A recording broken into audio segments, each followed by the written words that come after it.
going to run us in. Okay. A pause. Hello, and welcome to another exciting episode of Skeptics and Seekers Sunday Sermon Special. Welcome to 5S, and this is a special because we don't have a sermon. Not exactly, although I think that it's going to get a little sermonish up in here. We have got Dale Glover, and Dale we've been going through some of Dale's primary research, some things that we have talked about a little bit here and there over the years, but they've never really got the focus and attention that they need, because if you're going to understand Dale, you need to go a little bit deeper into his foundational themes. So we talked about the 11 premise argument. Right after that, Dale did a show with Jordan. What's Jordan's last name, Dale? I have no idea. But Okay. He's the guy from the Atheists from Reason to Doubt podcast. Yeah. Smart guy. I like him. I think he's wrong about some things, but Jordan, he did a show with Jordan right after that on miracles, which is actually, I think, another foundational part of Dale's overall thesis. Today, we're going to deal with the math part, and whereas there will be math, I'm not sure that the excitement will be around the math per se. I am calling this show Calculus for Christ because it's good branding, damn it. So we are going to do that, and yet that still will not complete the foundational work for Dale. And so we've talked about this a little bit already. I'm thinking next month we are going to finally have the show that we've probably thought we had in our minds, but we really haven't, which is the existence of God. I don't know if it will be a debate or a discussion, but we, all of us want to hear Dale's primary work and research on his existence for God, because with all of his arguments, we have to just grant the existence of his definition of God in order to move on and evaluate his thesis. And the complaint doesn't just come from me, it comes from other people who read it. Yeah, but you have to justify the God at some point. Dale is going to justify the God. Not today. Today, he's going to justify the math. And I think that this is going to be a very interesting show. I've invited some other people along to help me because I am not a math guy. We've got Brian Y. We have got Darren L. We have got iPhone joining us. How you doing, iPhone? Good, as always. And Ryan, how's it going? I am very well. I've got my calculator and I've got my high school calculus textbook in front of me, so I'm ready to go. Am I the only one who brought an abacus? How old am I? Andrew, I know we went to the same school. Do you remember being taught how to use an abacus? Oh, I do. Starting back in first or second grade, they had them sitting around the classrooms, and it's actually pretty useful. Yeah, it's funny. They banned calculators, but they allowed abacuses. Guess it's really easy to tell when you're cheating with an abacus. Lute, how's it going? It's going good. My father used a slide rule, so. And the only person that we have not introduced yet, the man of the hours, Dale, how you doing? Great. I'm great. Yeah, I'm looking forward to this. I've enjoyed the last shows because it's going over like 11 premise argument. We've never done a show on that, and then we're kind of looking into the methodology aspect of it. So I was really surprised when you said you wanted to do math, knowing you were not a fan of the math and stuff. So No, yeah, not a fan of the maths. Dale, I just wanted to put out there right now that if you can actually demonstrate God with an abacus today, I will convert on the spot. So, well, I'm going to fail on that because I didn't think. But yeah. So we are going to give we're going to give a lot of time to Dale. He brought slides, so that's why. Dale, do you have the ability to share your screen, because we did not set that up front? Host disabled, participant sharing screen. So I am sorry. I'm not cutting any of this out. You see the little arrow Okay. on the screen? Yeah, no, you should be able to share now. Okay, so I'm doing my opening first type. No, no, I just wanted to make sure that you were able to do it. So I have made a special request of Dale. I just want to get this business out of the way, because this might That's come up in the comments, and I just want to head this off. So Dale and I, we knew that this show was coming. Because of my schedule and so forth, I knew that I was going to be late with my write-up. He didn't get my write-up until yesterday, probably around midday. Yesterday, he already had his slide presentation ready, and he went back to redo some of his slides at the last minute. So have a little bit of charity there, and we've just both been busy kind of doing our thing and a lot of last minute stuff. So there may be some things that Dale didn't exactly come prepared to talk about that are in my that's in my write up, but I know that Dale, being a good last minute thoroughbred, is probably going to do well to cover most of it. But if there is something not covered, it's not because he's trying to dodge it. It's because he just didn't have time to prepare for it, and that was not his fault. That was mine. In fact, it wasn't really my fault either. It's just life, and that's how that happened. So the other thing that I requested was to allow me to make my opening statement first. In fact, I didn't really need to make an opening statement on the other shows, but I think this one is kind of important. And so basically what I'm going to do is just go down my write-up and just highlight my bullet points, so that I can express the things that I believe people are gonna want to hear, and they'll be upset if nobody brings this stuff up. And so I just want to put this in the forefront as much to let you, the listener, know I hear you. These are questions that you have been asking. I have delivered them to Dale, if not somewhat late, and he is going to address them all, if not in his opening, in our conversation period. So I just want to go through some of those things. So the first thing, and I already said that we're not going to really cover it here because I don't want to burden with Dale with that here. His thesis is already big enough. But in the beginning, God. So it won't be the beginning of our discussions. It might be the last of our discussions on this series, but we are going to swing back around and get to God. Now, Dale is probably not going to convince listeners who don't already believe in God that there's a God, but that's not what's necessary academically. What's necessary is for Dale to make his case and show his work, and show his justification. That's all we're asking for there, and that's going to come. 50-50. I think this is a pretty important part. I've got a feeling that this was going to come up in the presentation.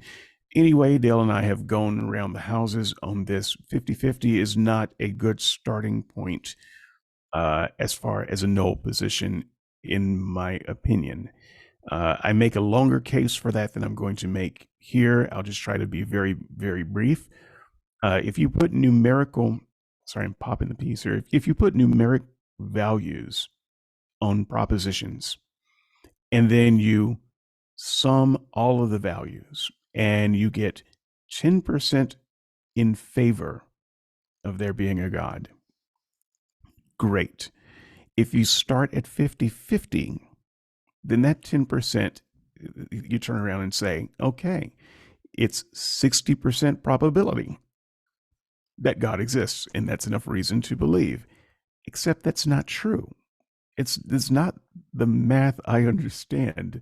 So, someone can fix this for me. It's like starting halfway up a mountain uh, and climbing. We don't start halfway up the mountain when we're trying to figure out propositions for things. Uh, it's not 50% possible that God exists, 50% possible that he doesn't. If you're debating someone that's saying, no, God doesn't exist, and you're saying God does exist, you don't start at 50-50 to level the field. You start at 0-0. Both sides have to make their case. Because in the example that I just gave, you didn't end up at 60% pro God. You ended up at 10%. And then you gave yourself 50% for free because you started at 50-50. So that's the problem that I see with Dale's math here in his starting point. I think that it's a very, very generous starting point. An example I gave in the write-up, a lottery ticket, a $1 billion lottery ticket. If it's 1,000,000,000 to 1 odds, save your dollar. You're not going to win. If it's a 50-50 odds, you'd be crazy not to bet. Suddenly 50-50, really nice number, right? And so you're doing the same thing with God by saying, let's just start with 50-50. And you're goosing the odds. 51% is not enough. So this is another of those points. I think it's pretty simply made. We don't have simple majorities when we make laws. Some situations require a supermajority to pass a law. A supermajority is more like 73, 75%, something like that. It has to be really strongly favored to pass because simple majorities are just too close to make certain kinds of changes in government, and we know that.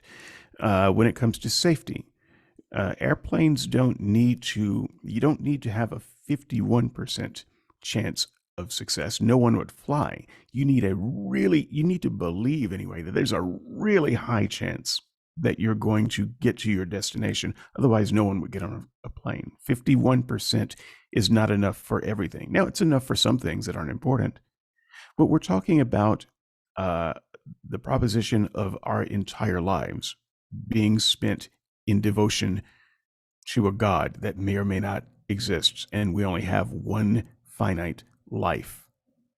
51%, 53%, maybe even 60%, if you can get there, and I don't think you can, is not enough.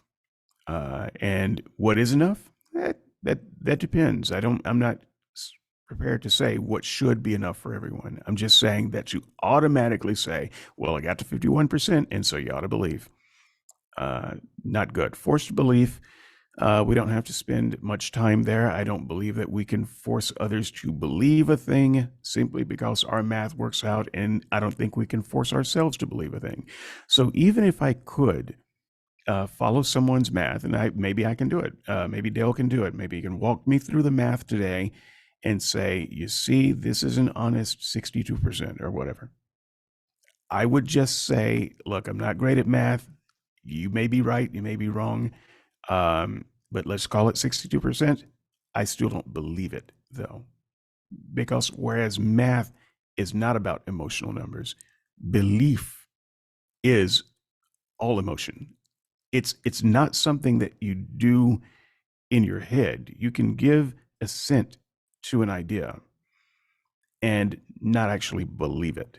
You can look at the numbers and say that it is very safe. 95% safe. If a professional tightrope walker carries you on his shoulder across the tightrope over the Grand Canyon, you'll be fine. Great. Love your numbers. Pretty charts. I'm not going. Right? Because I don't believe it. And you can't force that kind of belief. Belief is something, I don't know what triggers belief. I don't know what that mechanism is. Maybe some conversation will be had over that. But for me, the mechanism is not some mathematical equation. That's not what makes me say, okay, well, I see the numbers. I guess I believe. not with something this big. Assigning numbers to propositions. So I am against using Bayes' theorem in this way, no matter who's using it. I like Richard Carrier. He's not perfect, but I like a lot of his work. But I absolutely hated his work on Bayes' theorem and how he used numbers to, how he used that theorem to suggest that Jesus was most likely a myth. I happen to be a mythicist, a reluctant mythicist. All right, so I don't disagree with Carrier per se. I just disagree with using Bayes for it because Carrier has the same problem that other Christians do. Believe it or not, Dale is not the only Christian who uses Bayes to come up with a formula for faith. You can find him on the Christian side, you can find him on the atheist side, and they both have the same problem as near as I can see. Coming up with their numbers, things that are inherently not numerical. And you've got to figure out a way to assign numbers to things like, virgin birth and such. I don't know how you do it. I will sit very quietly and attentively while Dale explains that. And then finally, I think there's a theological conundrum with the entire enterprise. When I was a Christian, this is not an enterprise I would have engaged in. I would have said, blessed are they who believe without seeing, as opposed to those who believe only because they see. Show me the numbers is a way of seeing. It's a way of seeing. It's a little bit like saying, show me a miracle and I'll believe. Now, personally, I don't think there's anything wrong with that. But Jesus does. Paul does. Theologically, it seems like an unsound proposition. And so I had much more to say about it in the write-up, but those were my basic points of contention with Dale's theory as I've understood it to this date. And now I will turn it over to Dale for his full presentation. Dale, thank you for letting me get that out first. No problem. And I will mute my mic, in fact. So here we go. All right, cool. Yeah, I think those are great objections. So I definitely want to get to them. Like after I do my opening, let's go over them one by one and give my response. But just so the audience knows, in my opening presentation, I'm not going to be responding to what the objections that David just had, unless it's off the cuff or something like that. But mostly I'm just kind of explaining like what is it that I do, whether it's right or wrong or whatever.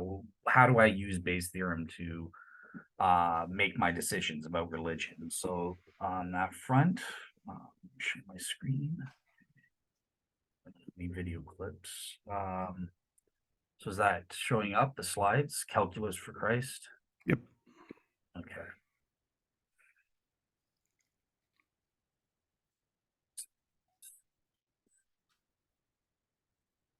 That won't get in the way, but okay, cool. So in the first place, the way I have to start is by telling you, well, what is Bayes' theorem proper, right? Because as everyone remembers, I don't use Bayes' theorem correctly, the proper way. I have my Bayes-ish approach. So in order to understand the difference, let's first understand what Bayes' theorem is the proper way, right? So here's just the general theorem. This is the theory, the formula that I use mostly. So it's, look, we're looking for the probability that a given hypothesis is true.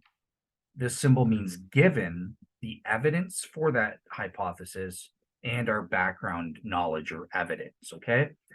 And the way you calculate that is, well, you have to get the probability of the evidence given the hypothesis. So this is what's called a conditional probability, right? What's the probability that we would see this evidence given we assume the hypothesis is true, times the prior probability? Well, what's the intrinsic probability that the hypothesis is true given our background evidence? So that's what this numerator is, okay? Then that is divided by the numerator again, the same factors, plus Now it's the opposite. What is the probability that we would have that evidence given the hypothesis is false times the prior probability of, what's the prior probability that the hypothesis is false given our background evidence? So this is the general Bayes theorem formula. Is that making sense so far, David? Just nod your head if it's good. Yeah, here's the thing. You don't want to ask me whether some math equation makes sense. I was lost in the first 5 seconds. Oh no. But like I said, I don't think that the real excitement and controversy is on the equations. So we've got Okay. other people on the group and in the gallery who are going to be following this a lot better than me. Okay, cool. So just, I guess, believe me then. This is just the formula. If you want to use Bayes theorem, this is one of the versions you got to use. Why is that not? Okay, cool. So here's a secular example, right? What's the probability? The hypothesis is that you have cancer, given the evidence, given the symptoms that you're seeing. And here it is, just plugging into the formula to show you how that works, right? So here you have the probability of the evidence, that you would see these symptoms, given the hypothesis is true, given that you do have cancer, times the prior probability that you of having cancer on the background knowledge. And then, okay, for the denominator, the same thing, plus 1 minus the numerator, the opposite. What's the probability that you would have those symptoms given you don't have cancer? And then this is times, you can't see it because the people are blocking, but times the prior probability that you don't have cancer given the background knowledge, okay? And he does his little calculation, it's 9.1% or whatever. Obviously, he's plugging in some numbers here. Okay, great. So let's look at a religious example, the famous resurrection hypothesis. Now, just so the people understand, I actually don't, when it comes to proving the historical case for the resurrection or the shroud, I actually don't use Bayes' theorem because there's no cumulative probability. I'll explain that in a bit. But I could have used it for the resurrection hypothesis if I had multiple lines of evidence. It just happens for me, it's only the appearance to the 12 that I think proves a miracle for Christianity or a religion authenticating miracle. So I don't need Bayes because I've only got one line of evidence. But if I had 2 or more, I would use Bayes to get a cumulative thing for the resurrection hypothesis. But anyways, so just explaining how it works. And our hypothesis here is that Jesus rose from the dead, or God raised Jesus from the dead, right? That's the resurrection hypothesis. So here's again the formula, right? And evidence would stand for things like, oh, well, the empty tomb, the appearance to the 12, the appearance to Paul, the appearance to 500, whatever the relevant evidence is that we can prove and is relevant to proving the hypothesis is true and or false. Oops, okay, you guys disappeared. We would use that. Yeah, no, I got rid of my face because cool. Okay, that helps. It's not blocking anymore. So cool. And then B is just the background knowledge or evidence, right? So great. So here's the formula again, right? So the probability that the resurrection hypothesis is true given the evidence and our background knowledge. So it's the same thing. I'm just plugging, instead of H, I'm just plugging in R that represents the resurrection hypothesis. So we have the conditional probability of the evidence, the empty tomb, the appearances, all that stuff, given we assume the resurrection hypothesis is true, times the prior probability of the resurrection hypothesis on the background evidence. And then, okay, the numerator is here again, plus the opposite. What's the probability we would have the evidence given the resurrection hypothesis is not true or is false? Times, again, the prior probability that the resurrection hypothesis is not true given the background evidence. So again, you see what I'm doing? I'm just plugging in a specific hypothesis into the same formula that we've been using over and over again in all my slides so far. Is everyone following me up to this point, at least? I would ask for others to input there and not me, because all I can do is nod stupidly. Gotcha. Okay. Yeah, it would help. Is this making sense? Do I need to go over anything again, or? No, Dale, this is Brian, and so far you're tracking a good explanation of Bayes. Perfect. Okay, cool. All right, cool. So this is how we would apply it. Now, some atheist, believe it or not, who was the first person who ever applied Bayes' theorem to the resurrection hypothesis specifically? It was an atheist, a skeptic, in 1993, Robert Gray Cavett, and he gave a biased version. He basically kind of cheated against the resurrection hypothesis. So how is it that he cheated? So if you remember up here, the way the formula is supposed to be, it's on this part of the equation, you're supposed to have not R, that basically, 1 minus R, that you're saying that the resurrection hypothesis is false. What's the probability you would have the evidence given it's false? What's the prior probability that the resurrection hypothesis is false, given the background evidence? Oops, he doesn't have not R. He has this thing that he called AI. Well, what the heck is AI? So essentially, he says AI is the sum of all the not R hypotheses. So you see right here in the formula, it's not the not R symbol that I had here. He's got this evidence given the sum of all non-resurrection hypotheses. So he's adding up. Well, even if there's like a 1% probability of the conspiracy hypothesis, a 1% probability of the hallucination hypothesis, so on and so forth, and he's adding all these up. So you can see right away that this is kind of cheating. If you just even if you come up with the worst hypotheses to explain the evidence, if you have 100 of them, well, you're at 100% right away. So this is how he's kind of cheating in this way, because look, some of these explanatory hypotheses are just mutually exclusive. Just adding these up is not equivalent to the not R hypothesis. So this was, I just wanted to bring this up for interest as to, well, here's an atheist kind of fudging around with Bayes' theorem. So hopefully that makes sense, right? That's not the proper way to use Bayes' theorem. Okay, now there are different versions of Bayes' theorem. So another one that is relevant to the resurrection hypothesis is what's known as the odds form. Now the odds form is different in that it's not getting the total. It's more just comparing two hypotheses to each other, two specific hypotheses. So this would be, hypothesis 1, let's pretend that's the resurrection hypothesis, and you have your formula, same thing as before, the evidence given that the resurrection hypothesis is true times the prior probability of the resurrection hypothesis on the background information. But then you're getting it as a ratio. So you would, the hallucination hypothesis.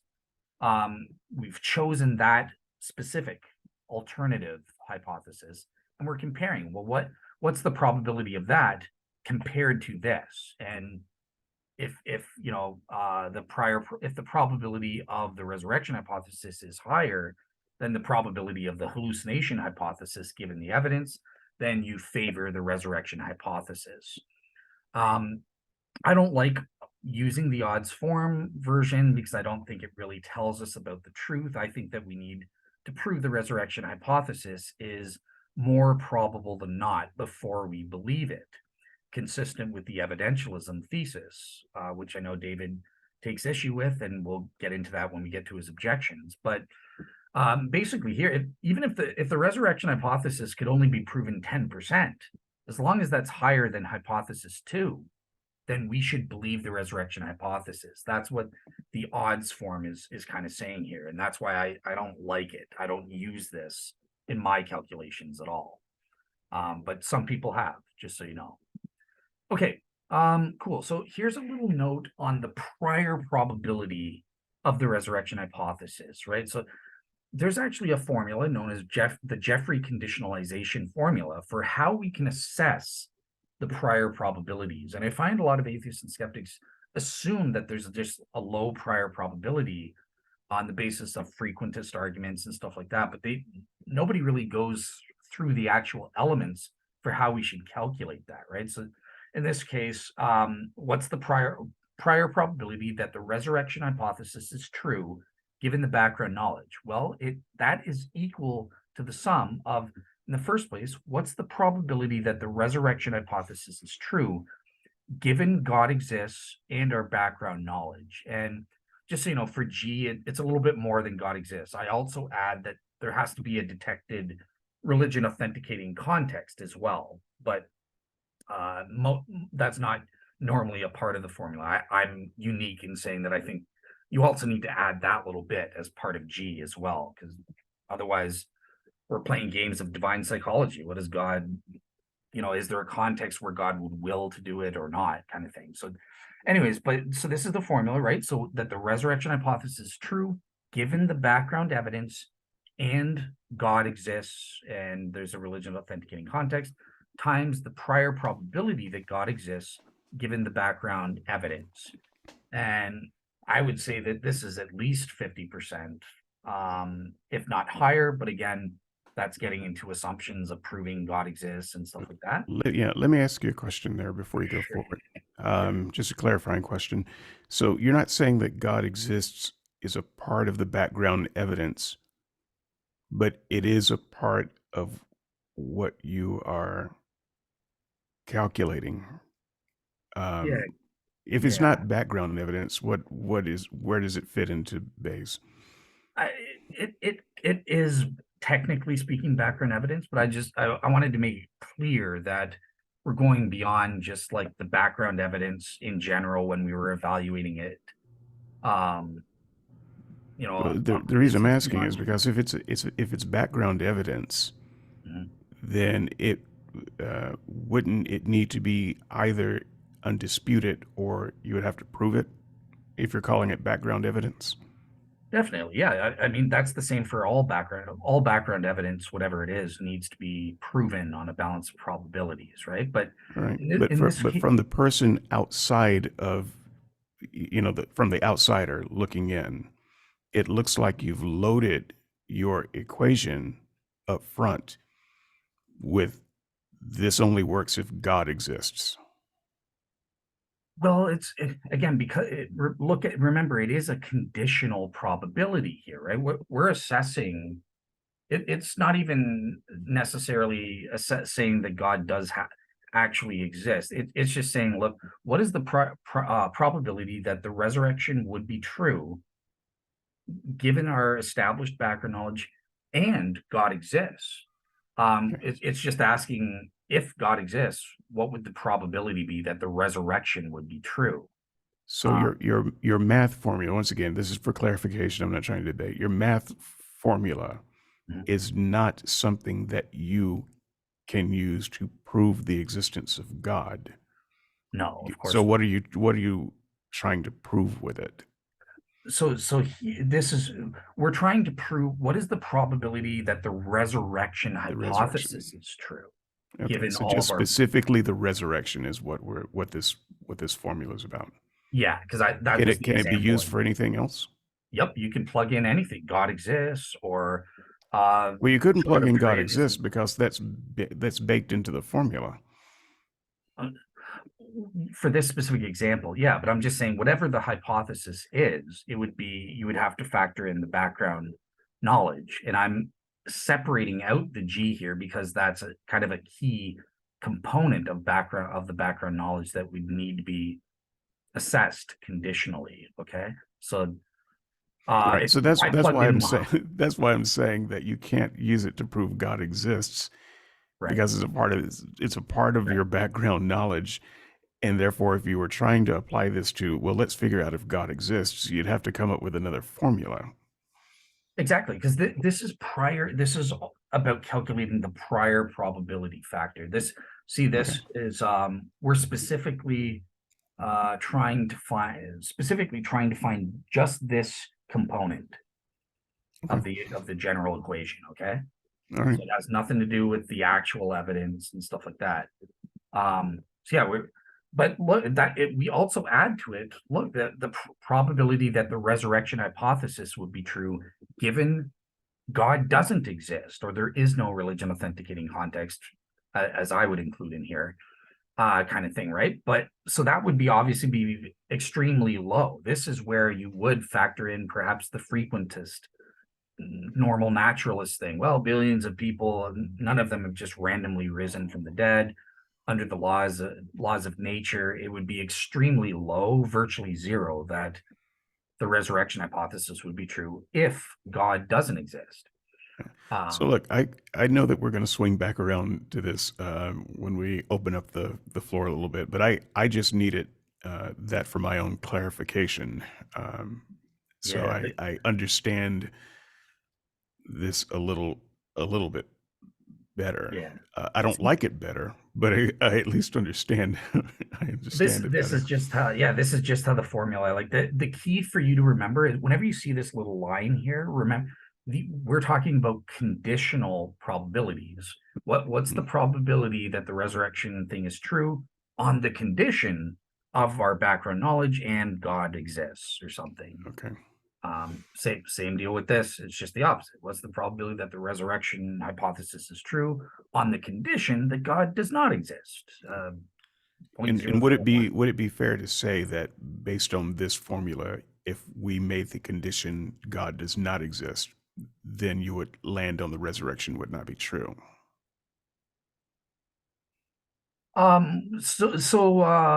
It would probably be, if you wanted to be, because remember Darren Lute's here, right? So he's not gonna, you can never have 100% certainty, or on the contrast 0% certainty. So he would probably say, well, if you want to be technically correct, there's like a 0.000000001% probability that maybe Jesus rose from the dead without God doing it. I don't know. Right, but that wouldn't be that wouldn't actually.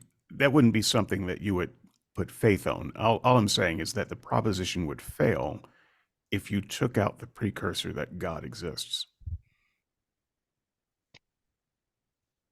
You took, yeah, I mean, it's assessing it given God exists. Yeah, like Okay, if that's right. not a part of the background, then Well, Right. that okay, so changes things. I'm gonna ask you to hold your powder, Darren. I wasn't actually trying to derail. I just wanted I a would like clarifying David to, question. yeah, go ahead, Okay. Darren. I want you to correct me if I said something wrong. Oh, I'm not trying to correct, I'm just trying to clarify. Mhm. So if in this formula, we're assuming that it's under the hypothesis that God exists, and someone could easily say one because it was part of God's plan and all that, right? As part of the God exists part. And if we say that the other one is, it would more likely be zero because a God that doesn't exist can't resurrect a person. So you'd basically have in this formula, you'd have what, 1 plus 0? How does that Yeah, get us to our final conclusion? yeah. So in one sense, remember, God exists here. Doesn't assume that it's the Christian God, right? You could, I mean, if you wanted to plug that in, you could, but I think that's just kind of presupposing Christianity's true already. Like it would be basically 100% then, right? If you put, like, what's the probability that the resurrection is true given the background knowledge and the Christian God exists? Well, then this would be 100%. You won right away because Okay, so I got to come back in now because I was fine and now I'm confused again. okay. Would you define the God that you are using in your God exists formula? What are you talking about? Right here, real maximally great being. Okay. Spelled it out for you, see. And I can't. Those are just little lines for me and Andrew. I assure you, we're not we're not actually following the text. We would have to look at a separate okay, slide, and I know that you gave me one, but I don't have it up. no So- problem. David, if I could just jump in here real fast, Yeah. because I think you're bringing up an important concern. Whether or not God lives as one of the Bayesian hypotheses or as background knowledge, it still needs to be defended and supported. You can't just background knowledge doesn't mean indisputably 100% true. It's still a point of contention that would need to be debated, because otherwise you could stick in the background knowledge that all my intuitions are 100% correct all the time. Right. And so therefore anything you do in the formula is then buttressed by that. Right, but I'm giving Dale the grant here until we get to his work that Well- God exists, because he's done the work and we just haven't talked about that, but that's why I was kind of asking if you take that out. So this, since it's a Well, conditional thing, we could do the condition of God doesn't exist and run the same numbers and see well, how it works out. yeah, but you're doing that over here anyway. You can't. This part of the formula is correct. What even if it's a fact, God doesn't exist, you would still assess this the same way. You would, well, if God did exist, then what I think you guys are saying. Don't forget, there's this part here, right, where you times it by. Okay, well, what's the probability that God does exist, given the background knowledge? So that's where we would get into, I guess, the debate about the cosmological argument, the ontological argument, the hiddenness of God. And maybe if what you guys are saying, maybe this is very low. Let's say it's 1%. Well, then when you multiply it, this will be very low as well. And if this, let's say this is 1% and this is, I don't know, 100, let's see, I don't know, even say it's 100% just for the sake of argument. Well, 100 times 1% would mean there's only a 1% probability. Plus, this would be virtually this aspect would be virtually zero.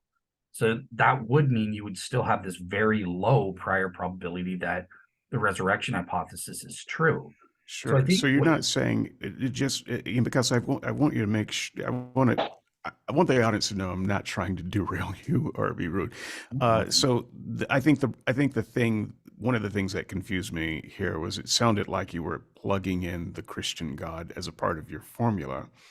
No, and that would make it very question begging. But now you're saying no, it's not the Christian God. I bet a lot of people made this mistake, not just me. So it's not the Christian God that you're saying exists in this formula. You're just saying a real philosophically maximally great being, and we're not gonna go over the ontological argument here, but that's also something that even Christians would have over the years disputed that definition of God. So I just want to be clear, you're talking about the ontological argument, the Anselm God, yeah, and not yourself the God that Christians would say God exists. I mean, there are only a few, I think, that are philosophically minded enough to even know what we're talking about here. But correct. But I mean that's fine, right? Like this is what I'm assuming, and I'll spell it out what a real maximally great being is. And remember, that's a minimal definition. It's not inconsistent with the Christian God. A real maximally great being has the properties as I define it minimally, which means it could also have the property of being a Trinity. It could also have the property of being the Christian God, stuff like that. But I get that. I'm not assuming that, because that would be just me begging the question. Christianity is true because I'm assuming that the Christian God exists. So this would be 100% and wouldn't really be useful, I would find, really, as a prior. Rather than saying God in this formula, wouldn't it be more intelligible for more people if you just said a being powerful enough to resurrect a person exists? Would that also not be consistent with your formula? It would. I think it's better to say God because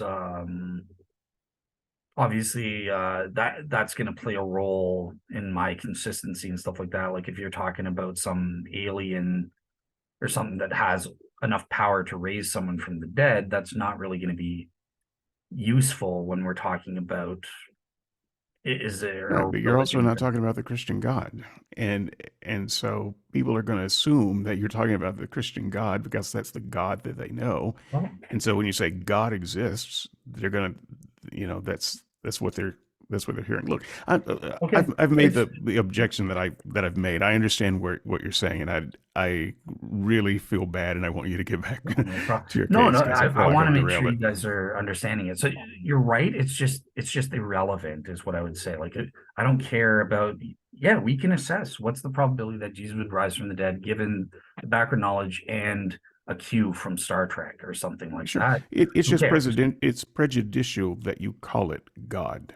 No, it's not. It's just that's the being we're talking about. And as long as I define my terms by what I mean by God, and I've given this minimal definition here, he's a real maximally great being. Whatever else he is, he's this. Given But that, go ahead. David's bringing up a great point here, because what it is artificially doing is eliminating parts of certain explanations that fit under resurrection as possible, but doesn't fit under God exists. So you're not setting the binary correctly if you're excluding a whole bunch of explanations that are possible given this formula, but don't fall under this particular narrowing once you make it a God.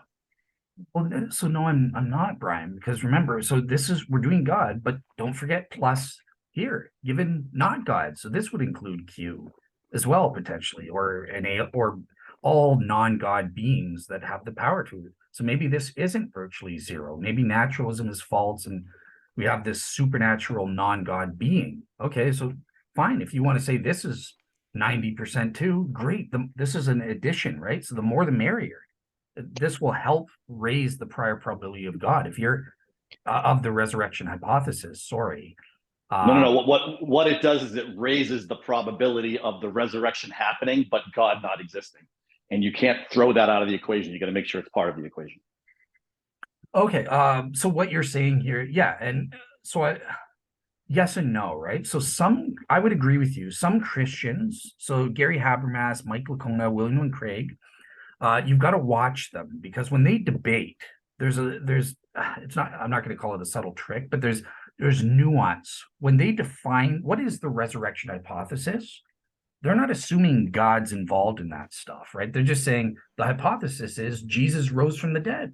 Maybe Q rose him, maybe an alien did, maybe God did, whatever, right? So when I define the resurrection hypothesis, this is why I define it that God raised Jesus from the dead. So God is a necessary part of the hypothesis itself. And in that case, then, yeah, this formula is perfect. This is the way you would calculate that, right? Okay, well. Okay. I'm gonna go ahead and step in as moderator and let this be the only time I have to do it, because I actually hate moderating. Okay. Everybody hold your fire. Dale has a presentation, and I might interrupt for clarity again, but I'm gonna limit it to like 30 seconds worth of clarity, because I feel like we've taken Dale off of the path, and we can come back around to this. Dale, go ahead. I'm also gonna get up for a couple of minutes because of something that I have to do here, but please go ahead and continue. Okay, cool. So yeah, we can come back to this. I would just say, like, the objections that you guys are, it's not real. Like, this formula is what it is. Like, I'm not baking in any assumptions, kind of thing. And I'm not assuming that God does exist. If you want, that would be under this factor. Let's say this is 0%, then great. You know, if you want to say, given the background evidence from all the arguments for God's existence, it's very unlikely God exists, then that would be factored into this part of the equation. That has nothing to do with this part. And I'm including this part for non-God beings as well. So that this is non-controversial among mathematicians. This is how you would calculate it, regardless of what the hypothesis is. So let me just move on then, and we can come back to this if you guys want. But okay, Claire, great. So now that you guys understand how Bayes' theorem works in general, well, what about my Bayes-ish approach? What are the key differences, right? So this is the formula that I use. This is what I've taught you guys before, right? That this is how you would use the Bayes theorem proper. You would have these conditional probabilities, right? The probability that you would have the evidence given that the resurrection hypothesis is assumed to be true.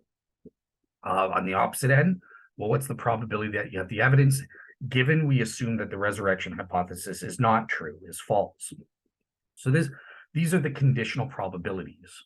I don't like that approach. I think it's simpler. Again, I'm at the time, I'll be honest, in 2014, when I discovered Bayes' theorem, I didn't really understand it, what we were totally doing. And I'm just like, well, this is just automatically 100%, of course, and stuff like that, right? So I didn't get that we were adding this part and that it would give us the percentages. So I came up with a much simpler, direct way. This is the Bayes theorem as I use it, right? So the probability of the resurrection hypothesis is true, given the evidence and the background knowledge.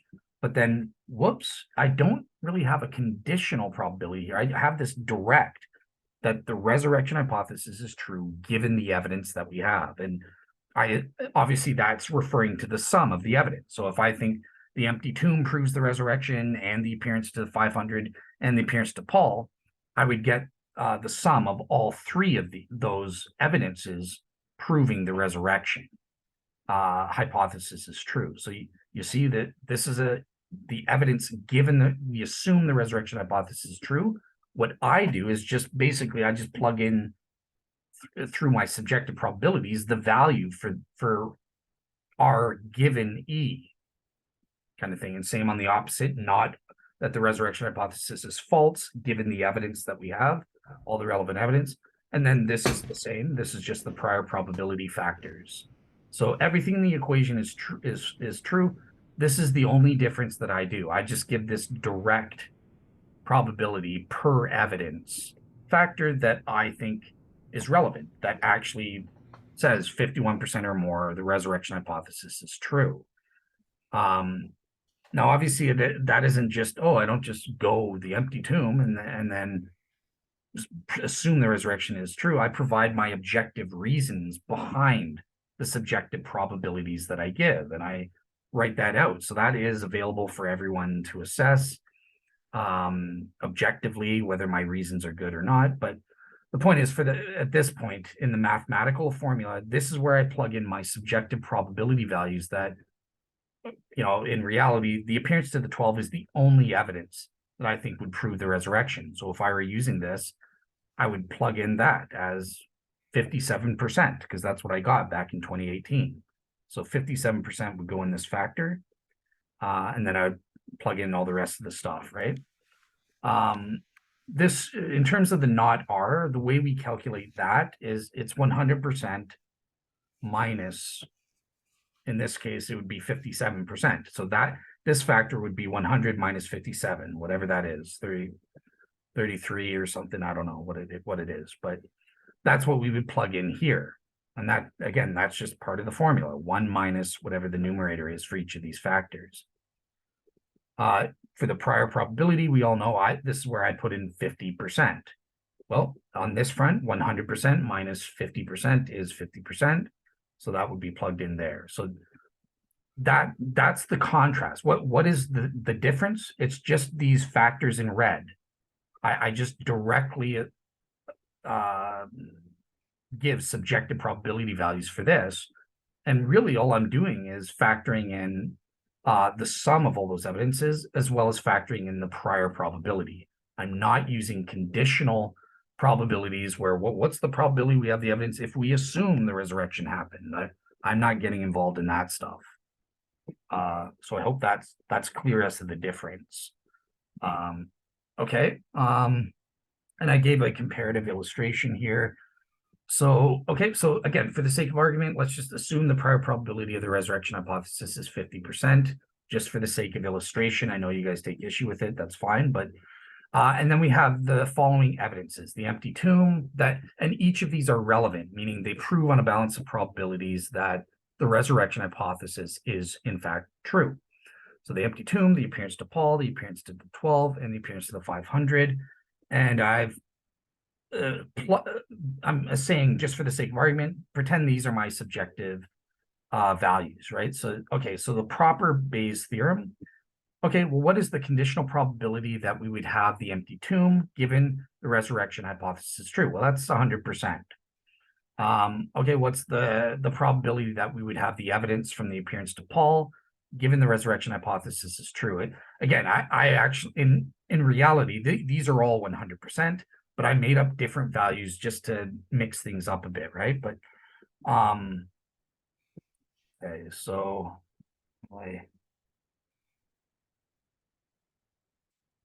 how do I move are you guys seeing the bar? Is that blocking? I'm just seeing the slide. assumed to be false. Ah, okay, yeah. So sorry, I screwed up here. So okay, great. So the conditional probability, this factor here, to my mind, it's 100% for all of the evidences, right? Well, given the resurrection hypothesis is true, yes, we would have an empty tomb, we would have the appearance to Paul, the appearance of the 12, the appearance of the 500. So these are all 100%, and that's what I factor in here. On the alternative side, the conditional probabilities, I gave differing values just for the sake of argument. So, okay, what's the probability that we'd have the empty tomb? I said, well, that's also 100%. Maybe someone stole the body. That's an equally probable explanation. Technically speaking, it is the same for the appearance to the Paul and the appearance to 500. These should be 100% as well, but I mixed it up for the sake of illustration. And the appearance to the 12, well, okay, what is the probability that we'd have the appearance of the 12 given the resurrection hypothesis is false? Said 5%. These are all made up numbers just to illustrate, and you can see how that calculation comes up. Okay, it would arrive at, wish there was a way to move this stupid share screen button, but anyways, you can see it comes out to 97%, right? If you plug in all these numbers, that's what you get. Okay. This is using the proper Bayesian approach.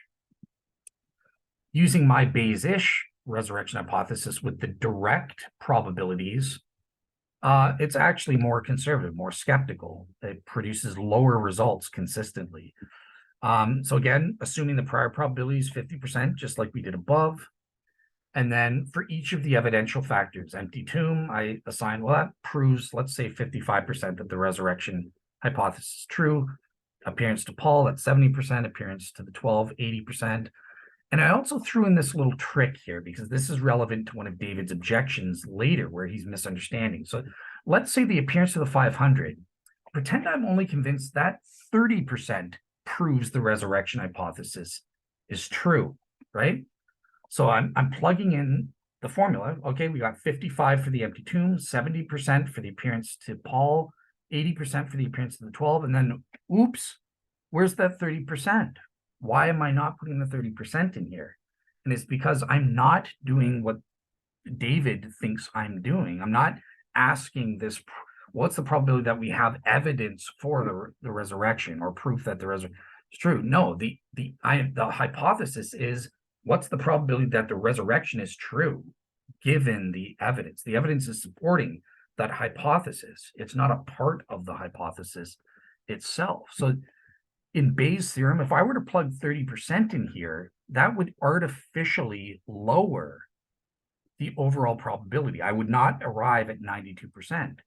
And this is why anything that is a non-relevant evidence that's 50% or less, I ignore from the calculation because they're not relevant. Think about it. The appearance of the 500, I can only prove that the resurrection happened is true on that evidence given 30%. Well, my lack of ability to prove the resurrection is true on the basis of the appearance of the 500 doesn't necessarily entail that the resurrection hypothesis is false, right? It just means we can't use this evidence to prove on a balance of probabilities that the hypothesis is true. So therefore, it should be ignored. If I plugged it in, that's like saying, well, actually, there's 70% proof that the resurrection hypothesis is false, given my inability to prove that it's true from the appearance of the 500. No, absence of evidence is not evidence of absence unless you can prove we would have an expectation. And in my case here, I'm saying we have no expectation of the ability to prove the appearance of the 500 proves that the resurrection hypothesis is true. Does that make sense, or was that, because I know that sounded a little bit confusing, but are you getting this? Let me ask Andrew to pull up a chair, or I'm sorry, Mr. iPhone, if that's his real name, and because I know that he is familiar with Bayes and all of that, and so the only, does this is what Dale saying here, does that make sense from a probabilistic mathematical standpoint, because I don't know. Okay, so here's what I see. Dale may well clear some of this up later on, but given the 50-50 bit of this, Dale has done that absolutely correctly. Now, you could start with some other mathematical value, right? You could start at 0, right? As long as both sides, as long as we're talking about some sort of naive Bayes calculation here, you starting at 50-50 is fine, because what you're doing is just saying from the beginning, I don't know the outcome. You could use 3 and 3 or 1 and 1 or 50 and 50. It doesn't matter, as long as when you start with naive Bayes, you're starting with a balanced probability. Dale's dead right there. But I think what we're discovering, and what you have said, and what Bryan has said, is the thing that I want to reiterate. So Bayes works best when the hypothesis that you are dealing with is very, very finely tuned. And your objection was, well, look, sure, it could be the Christian God. It could be any being with sufficient ability to raise someone from the dead. Here's something that hasn't been talked about, but isn't impossible. Some sort of natural causes, right? And so here is my point. Given the background probabilities that we are talking about here, for my taste, Bayes is not a good way to approach this problem, because we are elevating background belief to background knowledge. And I think that's the fundamental mistake that I see here, is a conflation of belief and knowledge. But as far as the math goes, Dale has done a good job here. Now I'm on record not being a big fan of Dale's Bayes-like math.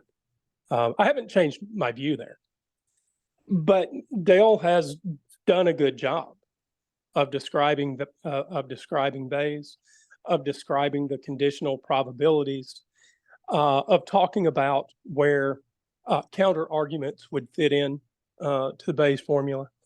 He's done a good job there. Okay. I think the problem actually lies in the foundational assumptions. Now, Bryan and Darren may well have different thoughts, and I'll shut up and you can ask them what they think. Actually, what I'm going to say is, I know that Bryan might be in and out. I know that you have some obligations that usually show up on the weekends, and so when and Darren is probably like me. We're just in our podcast pants here because we got nothing better to do today. Well, I have two things to say to Andrew, if that's let me. I'm gonna let you get there. The thing I wanted to finish saying was, when one of you guys have to go, and you know that you have to go, just kind of find a good, clean place to come in and, make your remark or ask your question or comment, because I do want to leave it available to you, because some of the more open discussion is going to come later, and I am trying to bias this front end to giving Dale his full opportunity to make his presentation. Go ahead, Dale. Okay. So should I speed up a bit, or I don't know how long, because I just see the slides. So no. You go ahead. Okay. So if you feel like you have to speed up or rush or cut some things out, it will seem, and in fact, it will be unfair. And when I look in my mirror every morning, I want it to tell me that I am the fairest of them all. Okay. All right, cool. So that was really funny folks. I mean, there should have been some polite laughter there. See, I can't see your faces, so I don't know if you're smiling. I don't know my cues. They're not smiling. They're dicks. Screw them all. Go ahead, Dale. Okay, cool. So, it was hilarious, and you know it.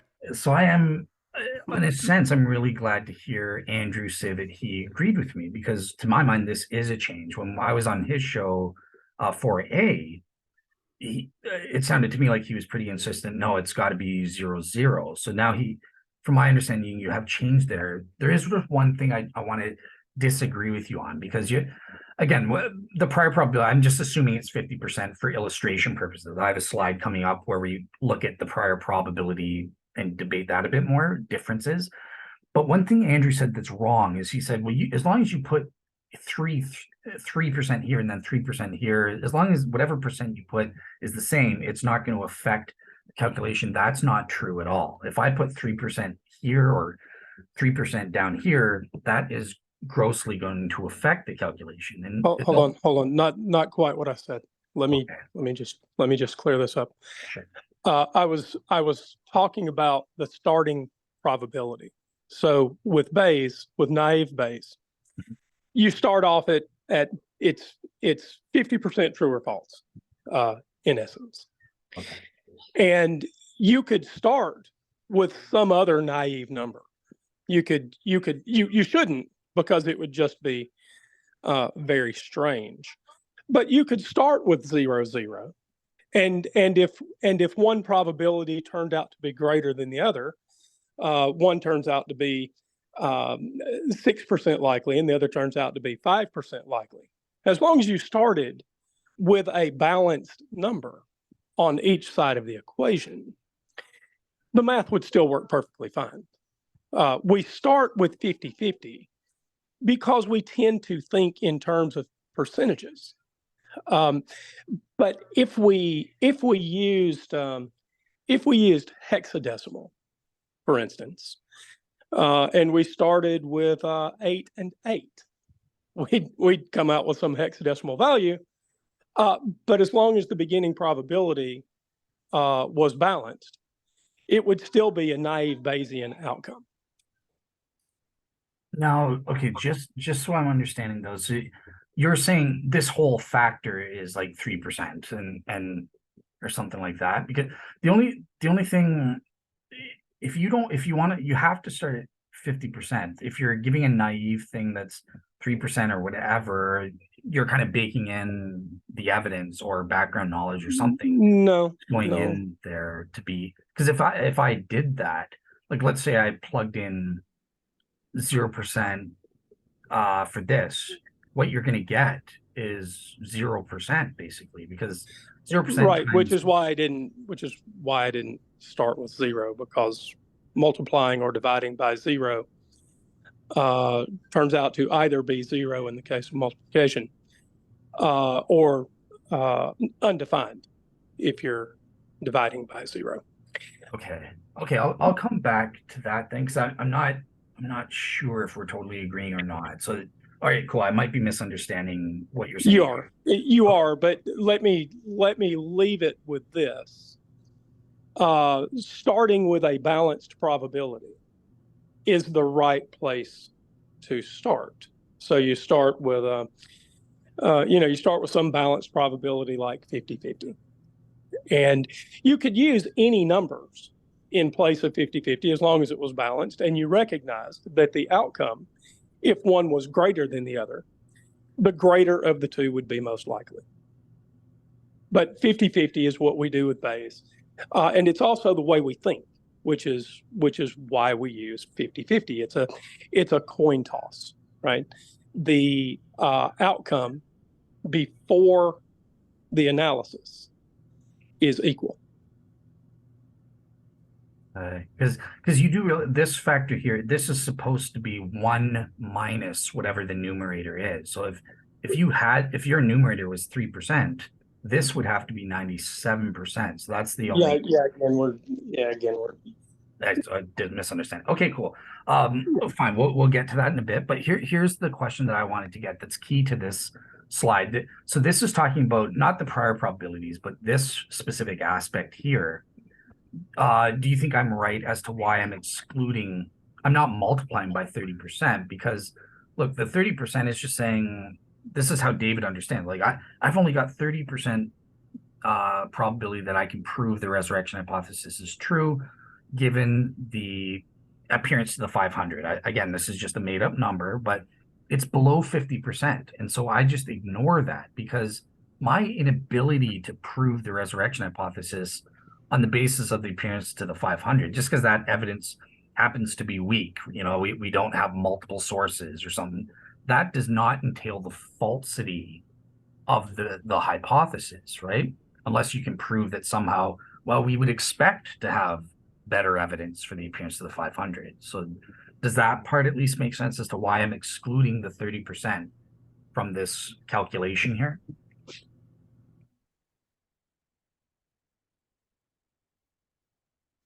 Oops, I stumped them. Well, Tyler, Yes. you can turn on your video if you want, but at this point, you'd be the only one trying to give Dale's slide the priority, and you, sir, are a good-looking man. You would be a distraction. Did that make sense? Did you guys hear what I just said, or? I did, and look, so my comments are not very useful at this stage. I Gotcha. think. I mean, it sounds like you're looking at a list of things that you initially put in there as evidence, and you're saying, well, this evidence, if I included that, that would actually hurt my theory, so I'll throw it out. Which is fine. I guess you have the right to do that, and you can put in any number of evidences or throw out whatever harms your theory that you want. But then I don't know what the point is of the equation in the first place. Then, if you're just going to throw out all the stuff that hurts your argument and keep all the stuff that helps it, you don't need a Bayesian analysis for that. So there's my point then, David. It doesn't hurt the hypothesis, and that's why we're throwing it out. It's the equivalent of saying, like, look, we don't have absolute empirical proof that, pick an eternal cosmological model or a model for how abiogenesis. We can't prove right now on a balance of probabilities which specific hypothesis is true. So let's say we've got 20% proof that given the RNA world hypothesis is true or something, right? The evidence doesn't warrant it. I wouldn't hold that against the theory of abiogenesis just because we can't prove it. That doesn't entail that abiogenesis is false because we don't have good evidence for the RNA world hypothesis. And that's exactly what I'm saying here with the appearance of the 500. My simple inability to prove that the resurrection is true from the appearance of the 500 doesn't entail that, well, then the resurrection didn't happen. It's false. Does that make sense? I suppose so. And I can. So I'm trying to connect this to my 50-50 objection and just kind of understand the Bayes a little bit better. I'm not going to become a Bayes competent person on this podcast, so I can tell you that right now. But if you start at 50%, let's just take a very simple example. You do all your calculations and you end up at 60%. And so great. That means that in real numbers, it's 10% more likely that God exists than not. No. See, that's where you're misunderstanding. See, that what you're assessing like this, and what I'm going to be explaining when I go to your objection, you're misunderstanding how Bayes' theorem works. It's almost like this isn't the right way to say it, but this will help you to understand. It's assessing almost two hypotheses, right? So 51 to 100%, that means it's more probable than not that the hypothesis is true. Okay. Right. So that's one level. But how much more matters, right? Sorry? How much more? Yeah, how much more likely it's true than not matters. And in the example I gave, it's only 10% more likely true than not. it's only 10% more. No, there is no 10% plus 50. That's not what we're doing. It's either 60%. The evidence itself is 60. It proves the hypothesis is true with a 60% degree sufficiency. If I only had a 10% degree of sufficiency, I would ignore that evidence. I wouldn't go, well, 10 plus 50 equals 60%, so therefore it gets included. That's the wrong way to do it, because this should be, I would go 30 plus 50 then if that was the case, right? So that's what Okay. I'm trying to clarify. I'm not going to dispute look, I'm not a Bayes guy, so I will just take your word. I'll take Andrew's word, and I would just say then, with that calculation, 60% doesn't mean the same to Can I me say as it something? does to you. Can I say something real quick that might help clarify things? Yeah. Sure. When you start with 50-50 like that, you're not talking about the real world. You're talking about what you believe. So it's a unit measurement thing. So starting with 50-50, he'll never be able to prove that something in reality actually happened. All he can do is prove that he believes that something in reality happened, and that he has more reason to believe it than not. That's basically what you're doing when you start with 50-50 like that.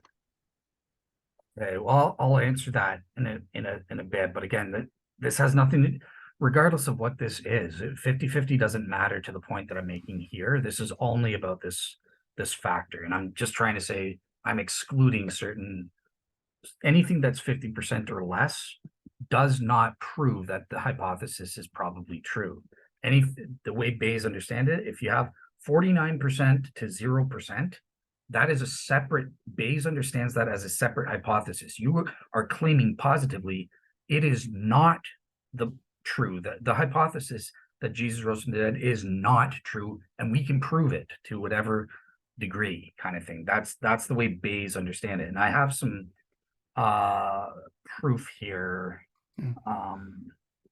You don't have to spend that much time on it right now. I know that we'll get there further, and I acknowledge to you and the audience, I am wrong. I understand that. I'm just trying to wrap my mind around the language of Bayes to then properly express my objection. So yeah, I don't know how to trying my do that best. right now. No problem. So, Well, hopefully, okay. I'm trying my best. Hopefully, it'll yeah. come. And I'm trying my best too. Like I didn't go that. I never took calculus, so it's just a whole different language to me and a different way of wrapping my head around this stuff. So Yeah, exactly. Yeah. And like I said, I'm the same way. That's why I'm using my Bayes-ish approach. I'm doing it. I'm using it differently, or I'm using it not properly, as Tim McGrew says. So, okay, cool. So here's another example, right? So when I'm assessing the probability, so in this case, I picked God exists just for the sake of argument. Again, let's assume the prior probability is 50%. I'm just saying that because the main point here is we're looking at this factor. What's the probability that it's true God exists given the evidence that we have? Now, remember, when I assess these, I assess positive evidences like the cosmological argument, the ontological argument, or the moral argument, but there are also negative evidences that have to be factored in, right? So things like the problem of evil and the hiddenness of God. And I've again, these numbers are all made up and just for illustration purposes. But look, here I've said that the problem of evil, I'm 70% sure that God does not exist. So and on the hiddenness of God, I'm 95% certain God does not exist. So in this case, these factors need to go into the equation, right? But here, our hypothesis is stated in positive terms. The hypothesis is that God does exist. So in order to convert that, it's simple. You just go, well, if there's a 70% chance, given the problem of evil, that God doesn't exist, that means there's a 30% chance that our hypothesis is true. 100 minus 70%. So in this case, this is where I would plug 30% into the equation, because this is relevant evidence that disproves the hypothesis or means that it's improbable to be true. Same with the hiddenness of God. 100% minus 95%. So did someone say something? No. Okay, 100 minus 95 is 5%. That goes into the equation because this time it's relevant, even though it's less than 50%, whatever. But because in this case, we're saying, yes, we can establish with a 70% degree, or in this case, a 95% degree, we would expect to have evidence that we lack, or in this case, we would expect not to have the evidence of evil, but guess what? There is evil. So this counts against. And the point I'm trying to get here, again, the prior probability is irrelevant to what I'm saying here. So I'm just assuming 50% here, but look, when you plug that in, I have my positive features. This increases the overall probability. But because these are less than 50%, this decreases it back down. And you get 53.85 given all 5 of these factors, including the 2 factors that are less than 50%. So it's, David, the way you were thinking about the 30% up there is, well, if I have 65.9 and then 0.7 and then 75%, and I add to it 30% and 5%, it should be going up even more. This should be like 99% proven. But that's not the way Bayes understand. When you put a figure that's less than 50%, it lowers the overall probability. And that's why I only get 53.85. And that's why I ignore any and all irrelevant probabilities less of 50% or less if they're irrelevant. In this case, they're provably relevant because they falsify the hypothesis that God exists. No, I get that part. I take a little bit of offense though, because I had 1,000 T-shirts made that said 53.14, and now These are made it's up just numbers. it's all junked now. I gotta go back and do 53.85. I'm not very happy about that. Go ahead. All right, cool. So cool. So I'm glad that makes sense. Great. Okay, now we get to the prior probability issue. And here's, right, so in this case, the default has to be 50-50. It can't be 3% and 3%, because this, number one, the formula is 1 minus whatever the numerator is. So if I assigned 3% to the prior probability, then this would have to be 97%. The opposite factor is 97%. So the only times you can get it equal is if it's 50%, because 100 minus 50 equals 50. So this is non-negotiable for the default prior probability factor, right? If you have 0 evidence that God exists and 0 evidence that God does not exist, in Bayes' theorem, that is 50%. If you were to plug in 0%, I'll just go to, this is when I did my show with Andrew, I proved that that's not the case, right? So if you were to plug in 0%, so here I did it for the resurrection, and I did just the evidence, forget the prior probability, I factored in these evidences, and I got 77.78%, okay? So no prior probability is in this equation, it's just the evidence, and I get 77.78%. Now, if it's true, if we can just plug in, we don't have to plug in 50%. If we plug in 0, 0, or 1 and 1, or whatever it is, you're going to get a different value. Now, obviously, I plugged in 0% here because that's what me and Andrew discussed on a show years ago. But if you plug in 0%, that shouldn't happen. If you interpret 0% as like, oh well, we just have 0% evidence as the starting point, then when I plug it into Bayes, I shouldn't arrive at 0%. I should arrive at 77.78, the same place I was before I even looked at the prior probability.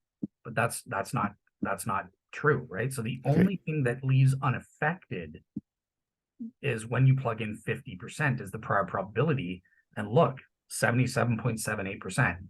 That means only the 50% has no impact on your mathematical calculations one way or the other, which is what it's supposed to be, right? If you have 0% evidence that God exists, then your calculations shouldn't change because you're adding nothing to it. I kind of get that, but just a clarification on prior probability. Yeah. So you don't start your probability at 50-50 blindly. You have things that go into your prior probability that get it to 50%. Is that correct? Yeah. You could bring up evidence, right, on either side. For example, Richard Swinburne brings up evidence. He thinks the prior probability is like 97%. So he argues for that. He has the burden of proof to prove that on the background knowledge, it's 97%. On the opposite end, if an atheist says, no, the prior probability that God exists or the resurrection is like 3%, then you have to prove that. You have the burden of proof to prove that it's that lower value. Right, but you said that you put it at 50% with regard to your prior probability. So you actually did math that came up with 50%, or are you just using that as a heuristic to say, well, we don't know anything, and so we're all equal? So what I did is, so number one, that's the default, but then I was confronted with evidences and arguments on either way, saying, no, it should be higher, no, it should be lower. And after considering all of those things, I think they can all be defeated. I don't think that they are persuasive on a balance of probabilities, or on a balance of improbabilities on the other end, and stuff. And so, yeah, I stayed at the 50-50 because none of the factors arguing for a higher prior probability were persuasive to me. On the other hand, none of the prior probability factors arguing that it should be lower were persuasive to me. So I remained at 50-50. So you evaluated it and you believe they cancel out. Yes, But exactly. if I evaluate the same factors that you did, I am going to most certainly come up with a different starting point. And so it would not, in fact, be accurate for me to say, well, let's start at 50-50. So you're not just starting there because it's easy. You're starting there because you're saying you did the calculation to get there. Yeah. Is that correct? Yeah. I considered the arguments. Then I retract my 50-50 objection, and I replace it with the we have to actually look at the prior probabilities that we're dealing with, and come up with better numbers objection. So Hey, David. uh-huh. Just for the audience, what Dale thinks he proved in our conversations was an Ask an Atheist Anything episode, and they're welcome to go back and listen to that and see if Dale proved his case. He has mentioned that show a time or two now, and so folks can find it. Just shoot me a link, and I'll put it in the I'll put it in the show. Yeah. All right. That was a good show. I think it was relevant. So Dale, it was a good show. I appreciate it. I grant the whole 50-50 thing. So you've taken that objection off the board. You simply replaced it with a better one. Okay, cool. Awesome. No, that's great. That's program. That makes me happy. So, okay. And here, all I'm doing is proving, look, okay, so pretend we don't plug in 50-50. This is made up numbers, but let's say I am convinced, right? David, you said it would not be 50. I presume it's going to be less than 50 for you. Let's say 2080. Sorry, 2080. Okay. So I put 30% here, right? Okay, 30-70, look, great. If you put in, again, making that point, if you put in 30% as the prior probability, all the other numbers are the same, that lowers the thing, and you get 33% overall. Same deal on the other end, though. If you have reason to think the prior probability is greater than 50%, I plugged in 60.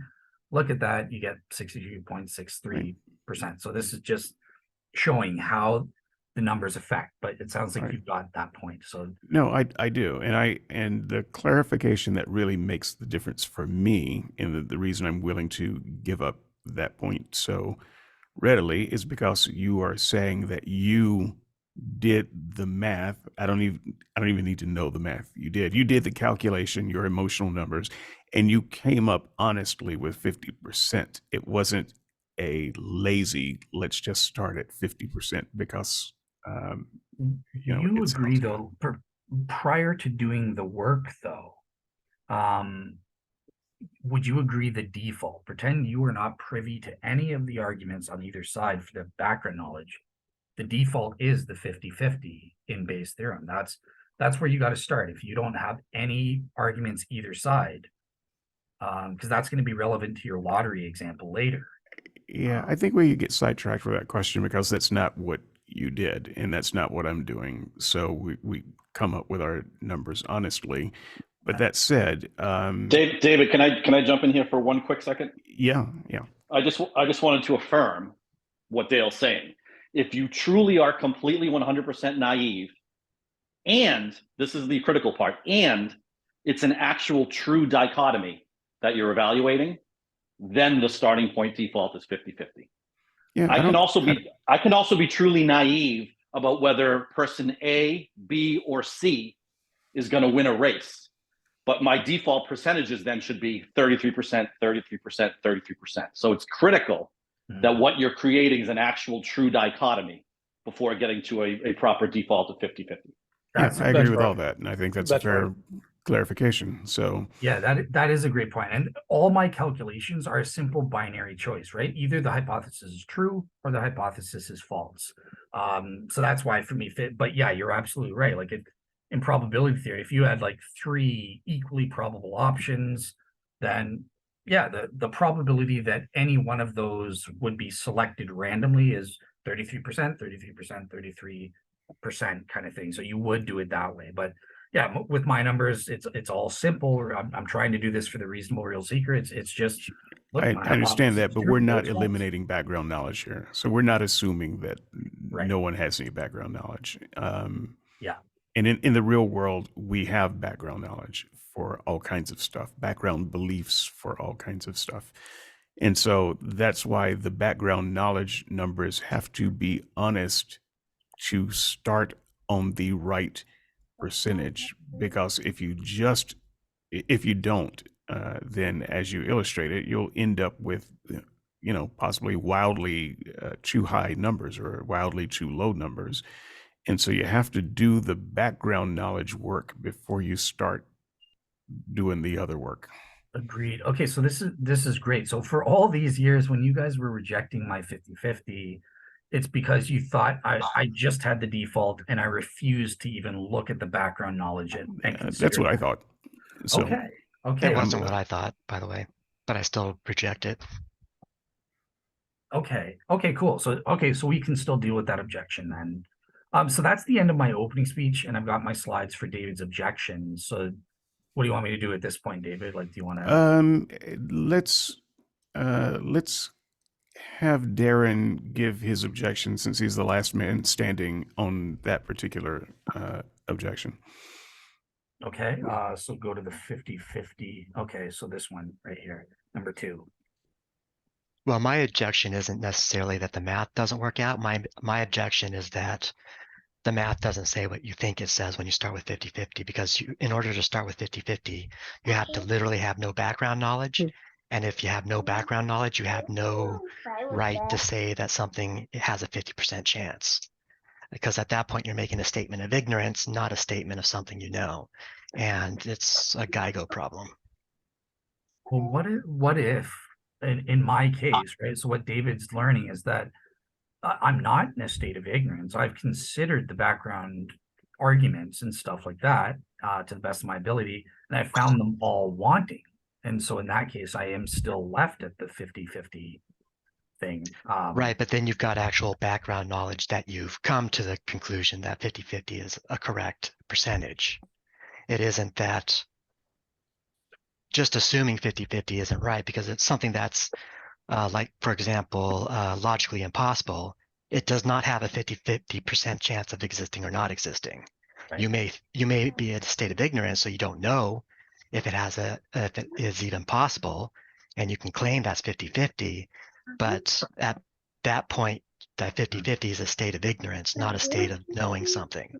If you've already done the background knowledge and you say it's 50-50, then you're making a statement of knowledge that, or at least a statement of belief that you think that is 50% likely. Yeah, so I think I agree that when I'm assessing the prior probabilities, these are also subjective probabilities that I'm assigning, and I'm also a human being, right? So there may be some background evidence that I haven't even come across yet. So yeah, maybe it's because of ignorance. If I had only considered J.L. Schellenberg's argument against libertarian free will. I saw Tyler Vela is in the audience, so I'm sure he'll like that. Right? He says it's impossible for God to exist because libertarian free will exists. So that rules out God. That's logically inconsistent in his mind in some way, right? So excuse me, Andrew, can I get you to mute your phone? Remember who this went to? Well, okay. yes, apologies. I thought I was on mute. No. So that's always going to be the case, right? So again, my probabilities are on me as a reasonable real seeker doing my best to assess all the arguments that I come across. And even though that's a fallible standard, that's where premise 9 in my argument comes in. We have God preventing undue confusion. And look, I'm not responsible to know what I don't know. I'm just responsible as a reasonable real seeker to do my best. Oh, sorry. Right, but I get all that. But my objection is that if you're defaulting to 50-50 just because you have no background knowledge, you're not starting from a realistic starting point. David said, you have to do some work to get your priors before you can even get started, because starting at 50-50, if you don't have any background knowledge, it's just a statement of ignorance. It's not a statement of reality. And if you're trying to prove something in reality, you have to start from a place of knowledge, not a place of ignorance. That was my early objection in the show that we had over on Asking Atheists Anything. But since that's not what Dale is doing, we're just arguing about how Bayes works at that point. No one cares. So actually, David, sorry, before you jump forward, it's you're robbing Peter to pay Paul with this way of doing things, because they are absolutely correct that if you're coming at 50-50 naively, then it's definitionally a state of ignorance. However, if you come to 50-50 after all this analysis, like Dale has done, you also have to acknowledge that Dale's methods are not 100% precise. You have to affix error bars to where you get to. So Dale may actually land at 50-50, but I promise you he's not at 50-50 plus or minus 0.001%. We have to acknowledge the bluntness and inaccuracy of the methods used, and you have to put wide error bars on that 50%. But that's kind of where I want to go next, because we're not arguing about actually whether, if you are in a vacuum and you know nothing, then where the good starting point is. I mean, that's a fine debate. As I understand it, you just can't use Bayes at that point, because you need to have some background knowledge to plug in good numbers. But that's not where Dale is. And I take Dale at his word that he did the work to get to 50-50. And so what I want to go to next is where I think everyone is kind of jumping at the bit, and it's not even necessarily one of the objections. I guess it is one of the objections. It's what is the background knowledge, and how did you come up with those numbers, and how do you suggest others come up with these numbers? I personally believe that Bayes' theorem is a terrible way to decide the types of things that you're talking about. Did the resurrection happen? Did it not? Because you're talking about things that inherently have no numerical value. You just have to assign them out of something. So what are you using to assign numbers to that, and give us a way to evaluate that so that we can at least understand how you came to your numbers, and if we wanted to use this method, how we should use it to come to our numbers. So look, this is just an issue. This isn't even an issue about Bayes' theorem or anything. It's just kind of the use of subjective probabilities. And David Kemble Cook, our mutual friend, he sent me an email the other day. He wants to do a show. He gave a list of there's 9 types of probabilities out there. I didn't know there was that many. I knew there was 4 major categories or something, right? But subjective probabilities are valid. They are recognized in. So what I'm asking you to do is to make a case for your subjective probabilities, because this is a show to help people understand how you got to where you're going, and someone else might want to use that method, plugging in their own numbers to see where they get. I would find it an interesting experiment to do it if I could wrap my head around the math, to find a way to plug in some numbers that make sense to me and see what it comes up with. But we don't understand that unless you explain where your numbers come from and how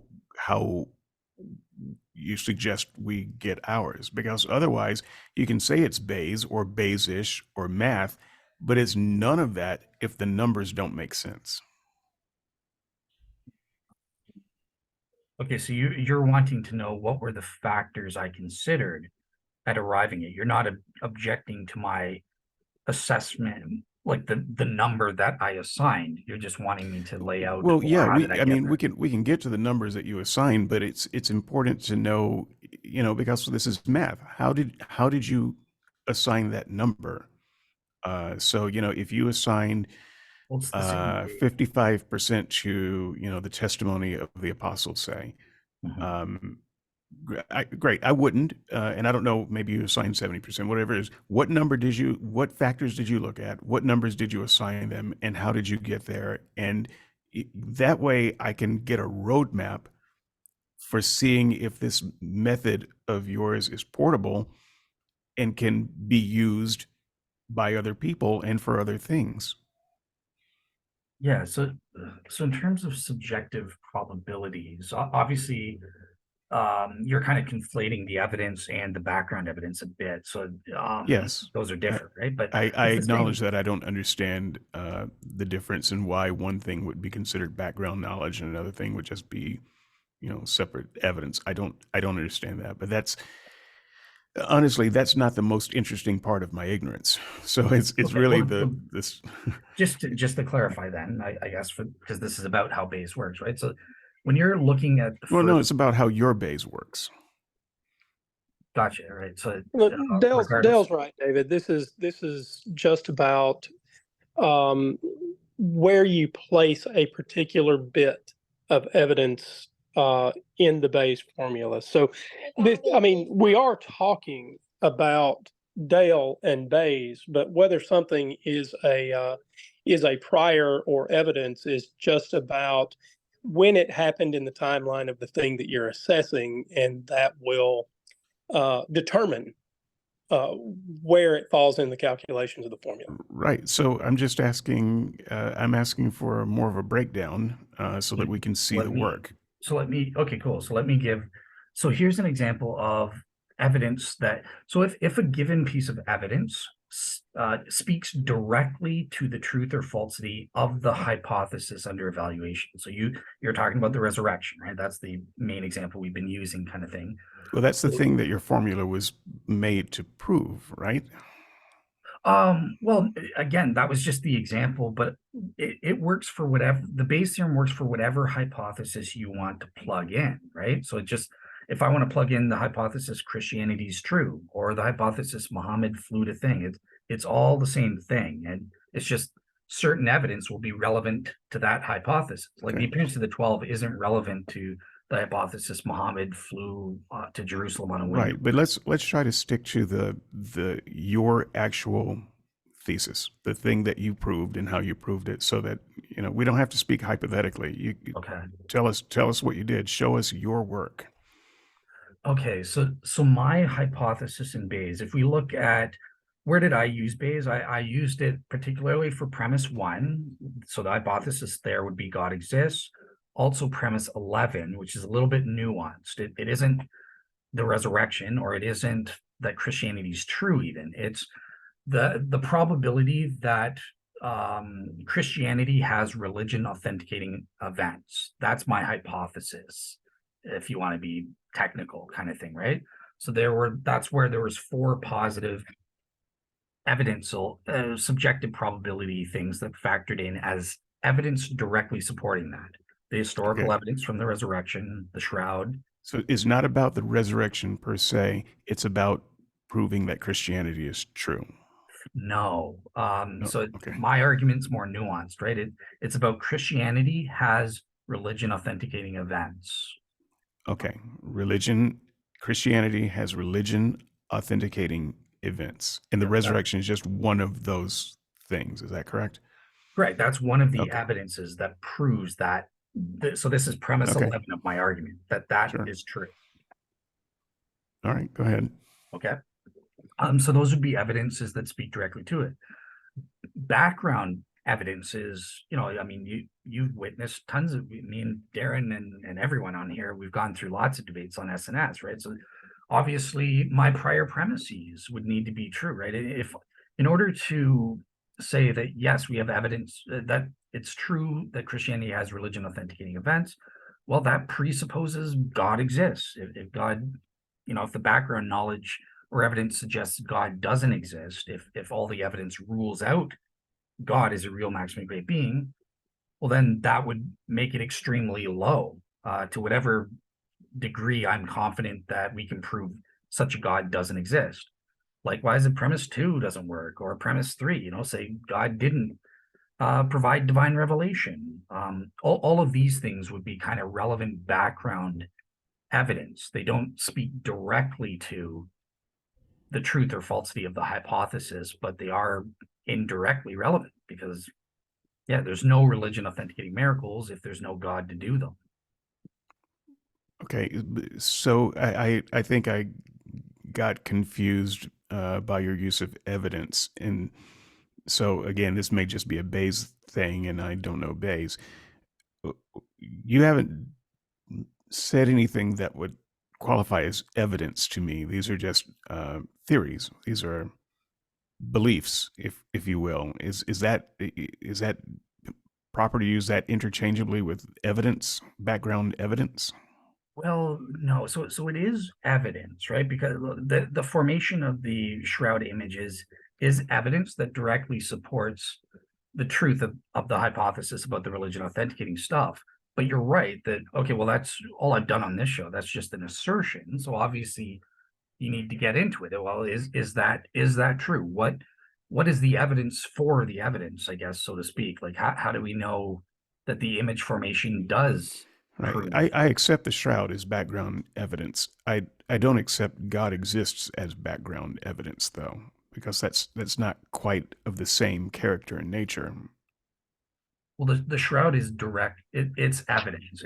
It's Yes, I accept supporting. the shroud as evidence. It's not background evidence. It's evidence Oh, for it, right? okay. Then I accept it as evidence. Then I And- don't and know wait, the difference and- between and- background and evidence. But what I'm Let saying me- is, God exists is not of the same nature. Is it? Because we have a shroud.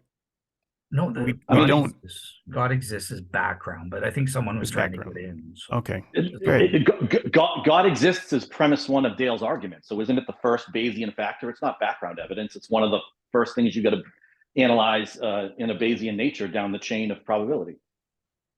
So it's background evidence with respect to the truth of premise 11. If I'm using Bayes' theorem to prove premise 11, where the hypothesis is Christianity has religion authenticating events, that would be relevant background knowledge. Now, when I'm assessing premise 1, where the hypothesis is God exists, then yeah, the cosmological argument and would be direct evidences for that hypothesis. So it just depends what is the hypothesis kind of thing, So right? once again, I'm sure that this is my confusion, but I would think that if you're going to use something like God exists as background knowledge, what you would actually want to say is millions of people throughout the existence of people have said and believed and cataloged for themselves the existence of God. That I would say, okay, that could go in there as evidence, but you're not saying that. You're saying God exists. Yeah. And so the claim, it seems like we're skipping a step. You could easily say the testimony of millions of people is part of the background evidence, and I wouldn't have an objection with that. Where am I wrong? So you're wrong because you're denying that the end of the conclusion can be used of an argument can be used as evidence for another conclusion, right? So what you're catching on to is that well, obviously, look, if I'm saying the Shroud of Turin or the historical evidence for the resurrection counts as evidence for my premise 11 hypothesis, you're pointing out, but yeah, like I don't believe that those are established evidence. Like how are you doing that? And obviously I've got sub arguments or sub reasons where I would appeal to even further evidence, such as the testimony from the Gospels, or in the Shroud's case, the scientific study. So there are multiple levels of evidence. Right, but you're calling the existence of God background knowledge. And so the thing we know is that people claim that there's a God. We know that there is, documentation of people believing in and worshiping a God. These are things that I have no problem considering background knowledge. But look, I accept that you're right and I'm wrong again, because I don't know. David, let me jump in for a second. Part of the issue here is background knowledge is a term of art related to using Bayes. Dale has already admitted that he's not using straight Bayes. He's using a Bayes-ish approach. So it's becoming murky. What's background knowledge versus these claims that are being evaluated in the formula. So I think that's unfortunately an issue with the method he's using, and it causes these equivocations and talking past each other. So I don't want to get It tied up doesn't. in that, because I'm happy to just not call it Bayes and just call it Dalian probability. That's still a valid theory as far as I'm concerned. I'm just trying to figure out how it works. And so if you Right. can use the conclusion of God exists in Dalian probability math, okay, I will wrap my mind around that. But I don't want to derail on things that Dale says are not important. I take his word for it. I want to see how the work is done, and so Well, it doesn't matter if it's a pure form of some other math to me. Okay, so again, we're not doing the debate, but this is how it would work, right? So if I said premise 11, if my argument is true, Mhm. the Christianity has religion authenticating events. That's my main hypothesis that I want to prove with using Sure. Bayes, right? Then you say, oh, well, how do you know? And I list off the 4 things, like the Shroud of Turin or something like that. Sure. And then you say, well, you evaluated the Shroud of Turin. How do you know? And I say, well, part of it, the background knowledge in my concluding that is that God exists as a fact. That's Okay. part of the background knowledge that played a role in my prior probability in assessing this. Right. Then you can take it back and go, okay, well, how do you know God exists? And then I can point to further evidence that I derived that conclusion from, such as the cosmological argument, the teleological. And we're gonna do this next month. So I don't mean to get derailed on that. I just didn't realize the degree to which God exists was baked in the beginning of this formula. Well, and remember that it's a percentage. So my background knowledge for God existing would be 0. Dale's would be, 60% or 70% or something like that. So that's Right, but maybe he's it's not like, justified, and maybe he's justified in that number. This isn't the show for him to justify that number. I just didn't realize that you could plug in God exists as background knowledge, and as Dale explains it, I'm willing to accept his explanation. well, that's what I'm saying, is the background knowledge is a percentage. So it's not like he's saying it's 100% that God exists. There's a percentage that God exists. So for me, plugging in that background knowledge would be 0 for God exists. Hey, Dale, what is your number for God exists, as Okay. Darren is trying to explain it? So today it's changed. At the time of my conversion, it was between 99 to 99.99%. Okay. Today, due to a properly basic belief, and I think that's the only type of evidence that can get you to 100%. But I do have 100%. Okay. Knowledge that I'm not going to question that number. Just understand it, that if I am following along and plugging in my numbers based on my research and my efforts, it's going to be different from yours. And I can't say you're wrong, and you can't say I'm wrong. Hey, Dave, if you don't mind me just saying something here that may help all the people sort of listening. Bayes is more properly used in a place where the starting factors are more easily agreed. Bayes is great in scientific exploration. It's not great when the beginnings of the conversation are all subjective. That's the problem here, is that if we were using Bayes to assess, I think Dale used at the beginning, correct me if I'm wrong, Dale, but you used an example having to do with sickness. Is that what you used at the beginning? Yeah. Yeah. And it's really common, right? If you want to study Bayes, you see that example over and over and over. Well, Bayes is really good at that kind of thing because we can assess sickness with a higher degree of objectivity than we can this entire conversation. So when we start talking about prior probability and background knowledge and evidence and all of that sort of thing, what we are doing at the end is still arguing over the subjective nature of belief. No matter how finely we carve Bayes and how finely we tune the premises of these arguments, we are still arguing highly subjectively. And of course, the problem then is that the error in subjectivity is likely to be much greater than any number that we achieve at the end of running through a Bayesian process. Yeah, see, so that's totally right.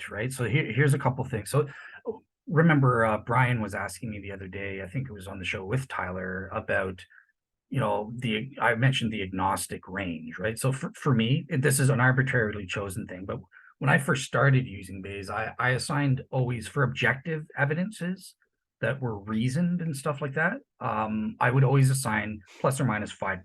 That was just my standard deviation and that sort of thing, right? So therefore, I believed in this agnostic range where it would be rationally permissible to, even if I'm 53.14%, which is what I got, there's your t-shirt, David, it would have still been rational for me to say, well, maybe I'm within the standard deviation and I'm not going to commit. I want more than 55%, 55% or more before I'll believe. Now, I've abandoned that standard. I can get it. That was one of your objections. I can get into why I think that's wrong, but yeah, we can hit that later. Later, okay. So the standard deviation for me is no longer a factor. Why is just greater than 50% good enough? Because remember premise 9 of my argument, that God himself is ensuring that I'm warranted despite my use of subjective probabilities. As long as I can prove that I'm within what I call the reasonableness range, there can be varieties, right? So I force belief. I say, no, I'm not. Do your own dang calculations. I guarantee you're not going to get the same. I was about 72% for the shroud when I converted. I was 57% for the appearance to the 12. I'm not saying, oh, that is the number. No, you're going to get your own numbers when you assess that. And the reasonableness range, depending on the strength of the evidence, may be wider or narrower for certain parts of evidences. It may be that the reasonableness range you could disbelieve in a given evidence, but where premise 9 of my argument comes in is God cannot allow for any undue confusion. So minimally, as long as you're a reasonable real seeker, you will assign your numbers within the reasonableness range. They'll be different. That's permitted. That's just called permissivism in epistemology. Kind of thing, right? And then so different levels of credences can fall within this reasonableness range. And God's job is to ensure that after you plug in Bayes, what do I use Bayes for? At the end of the day, it's just to get a cumulative probability. I assign my own subjective values as a reasonable real seeker within that range. And at the end of the day, the overall probability, God has to ensure that's greater than 50% if Christianity is the religion he wants us to follow. Let me just ask a real quick question before I have to get up again. And I am listening when I get up, just so you know. Yeah. So why do the math if we're starting with highly subjective numbers? Why not just jump to the conclusion that you're trying to figure out, which is there are religion affirming events that support Christianity? Why not just start with that and ask yourself, how do you feel about that proposition? So here's Um, why. Sorry. you know, why do all of this subjectivity with this other stuff? Since you're dealing with subjectivity anyway, just go straight to the source and do that. What's Bayes doing So for you? here's why this is why I think I'm so brilliant, even though I'm not, but this is the brilliance of the method, let's say. So look, I fully admit we've all, whether you're an atheist, whatever, you're all, whether you admit it and do so explicitly or not, you're all assigning subjective probability values to the various elements. I mean, it just so happened, and then that's the GIGO 1 problem. If there's garbage in, garbage out, and that's where I have the standard. Well, if you're a reasonable real seeker, you don't have to worry about GIGO 1 because God will ensure that you're within that range, right? But so yeah, potentially with subjective probabilities, there is the potential someone's unreasonable or they're a non-real seeker, and they'll get some garbage in, and that will screw up the results. Here's why, though. I avoid GIGO 2. Because there's, in addition to screwing up your evaluation or assessment subjectively of the individual bits, when you put that together, what do you do, David? You just jumble it up in your head and you say, overall Christianity's false. No, that even if you prove the shroud, no, look at God, he's acting like a bugger in the Old Testament. That outweighs any evidence. I got to tell you, no, that's not how I do it. I'm not doing a subjective calculation of each of the individual bits. I'm doing a subjective, I suppose, and I wouldn't use the word calculation, gut check of whether I believe God is real or not, whether God is calling me to do something or not. It's very binary to me, and so I don't need to go through a bunch of intermediate states and assign numbers to them. Isn't the reason for doing the math here the same reason that we might make a list of pros and cons for an important decision? Exactly. Because what we actually want to do is assure ourselves that our gut instinct is actually how things would line up if we used otherwise objective tools. Isn't this just a way Right. I to help us understand that, along with the list of pros and cons? Andrew. I understand that part, but God is not a list of pros and cons. Not to me. I think that's what we were arguing here. Right. Is that God is a list of pros and cons. Darren said, well, I start out at 0. Dell says, sorry, Dell, I don't remember the number you used now. It might be 100% as a result of PBB, but whatever it is, I think we were arguing. Okay. But I'm answering the question list for of me. pros and cons. We argue for a list of pros and cons if we're doing the math, and I actually want to do the project of figuring out how this math works and do the daily and probability math just as an exercise. But God, whether God exists or not, is not a list of pros and cons to me. It is a singular. Okay. Let me finish my thought. It is a singular proposition, and it is a relationship. You, Andrew, are not a list of pros and cons to me. There may be a list of pros and cons as to whether we want to do shows or not, but I know that you are there, and you're either worth my time to have a relationship with, or you're not. I'm not really doing a shopping list. With God. He is the all in all who is going to have some kind of eternal destiny for me, or he's not. And I don't have any intermediate points that I have to think about to get there. And if it is not clear to me that he exists and that he is how he has been presented to me, I am not going to follow through with some exercise of, pretending like he is because he came up, there's 46% chance that God could be real. That's not how I do it. I'm going to let you finish your thought. I'm going to go ahead and do what I do and clear my mic. And then I'm going to ask Tyler Who is the best looking person on the show if I he have wants something to say to after step Andrew, in though, at this point and that's say okay. something? So the question I was answering, David, was not why you should do it, but why anybody making a list of pros and cons would do it. Why I might do it, although I haven't. So I wasn't answering the question for you, David Johnson. I was answering the general question that you asked, which is why do the math? And that answer that I gave was based on the background of this conversation that we are actually discussing. The likelihood of various kinds of evidence and how we would check if we decided we wanted to, that our gut feeling about the evidence lined up with a more objective assessment. Now, sorry, please no, take that's the mic exact. because I should have shut up anyway a long time No, ago. that you got it exactly correct, Andrew. Like this is what I'm going to say. Because of my use of Bayes theorem prevents me. My numbers are entirely objective in terms of the cumulative assessment. Again, assuming I didn't make Geiger 1 and my inputs are correct, the cumulative assessment is entirely objective, mathematical proven. It's not the same as somebody else who just, I put my numbers out and then I get, assuming those numbers aren't Geiger 1, I get my mathematically guaranteed result to go overall 53.14. That's better and superior to a guy who has all these individual pieces and just jumbles them up in his head and says, well, I think I'm overall about 60%. No, using Bayes theorem helps you to use those individual pieces and get a guaranteed result. Again, it's still debatable whether you're committing Geiger 1 or not. That's a debate for a different time.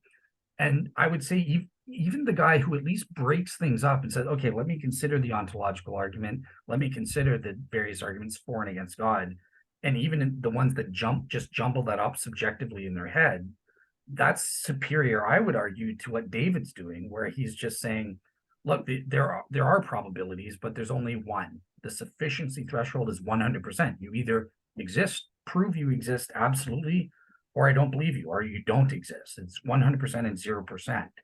And that's not the way to go either. That's one of his objections right here, right? So David advances pragmatic encroachment theory, and I think this is highly controversial. I'll post some papers for and against this on my blog for people, but the pragmatic stakes should not play any role in epistemology as to whether we believe or don't believe something. I teach and believe fully in the principles of rational and proportional belief.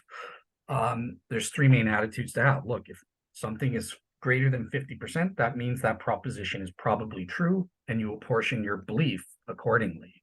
The practical stakes of that belief, the truth of that belief, don't matter. We should believe what is probably true.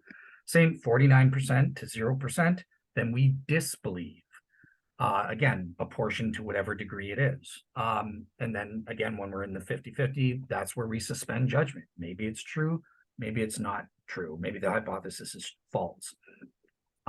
So this is just the straightforward evidentialist default standard that we all have. And if you want to argue, as David's doing, well, no, look, you can give me 99% evidence or evidence that it's true, God exists. I'm still not going to believe him. Why? Because the practical stakes are so high that I need 100% proof that God exists before I'll believe. This is what So, philosophers. Dale, you're not representing me Okay. exactly accurately, and Okay. I don't think you're doing it on purpose. But Yeah, sure. that's Go ahead. not what I'm saying. Okay. So it's a subtle difference, and I'll try to be clear about the subtlety. Okay. I am not saying that my belief in God is 30% or 10%, or that you have to have 100% evidence, because I don't think that's how belief works at all. That's not how belief works in my head. So what I am saying is I either believe he exists or I don't. Now, I don't know what quote unquote percentage of evidence has to be in my head before it flips the switch that says I believe this or I don't.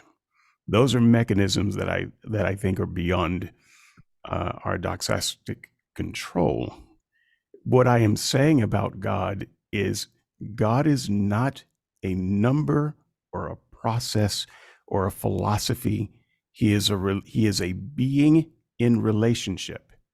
And he is either a being in relationship with you or he is not. That is binary. And what I am saying is that I do not have any experience with this God.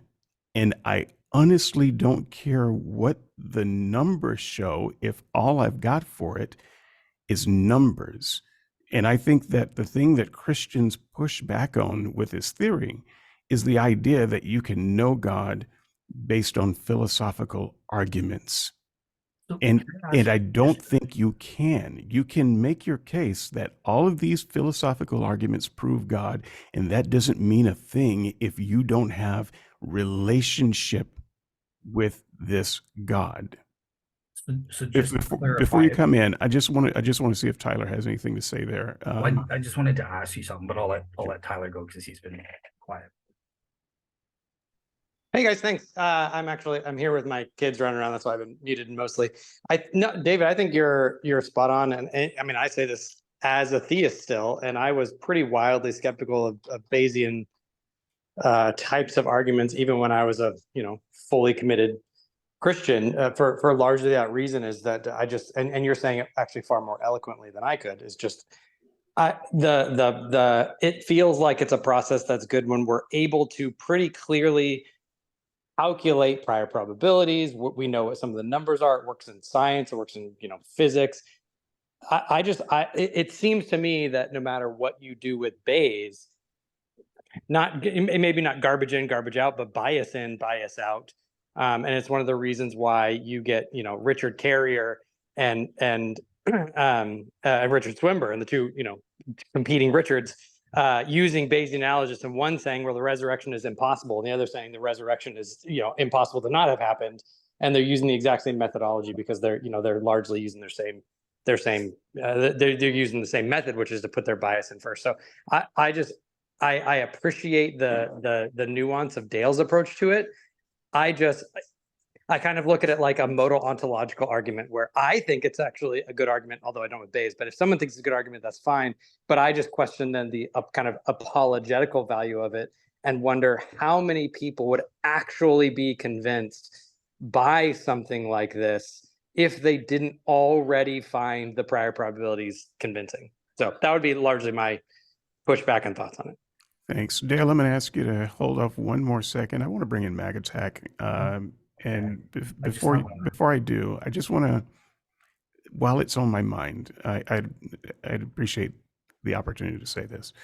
Mag Attack and I have had a discordant relationship on the board where our worst tendencies tend to come out. But I think that Mag Attack is good people. He's my kind of people. And I just want to publicly apologize for anything that I did to push him into being his worst self while I was being my worst self. And you should not look at either myself or Mac Attack as we battle on the boards and think that's who we are. And I want to represent who I am better in every aspect of my life. And so I just wanted to make that apology to you, Mac Attack, and I really appreciate you stopping by.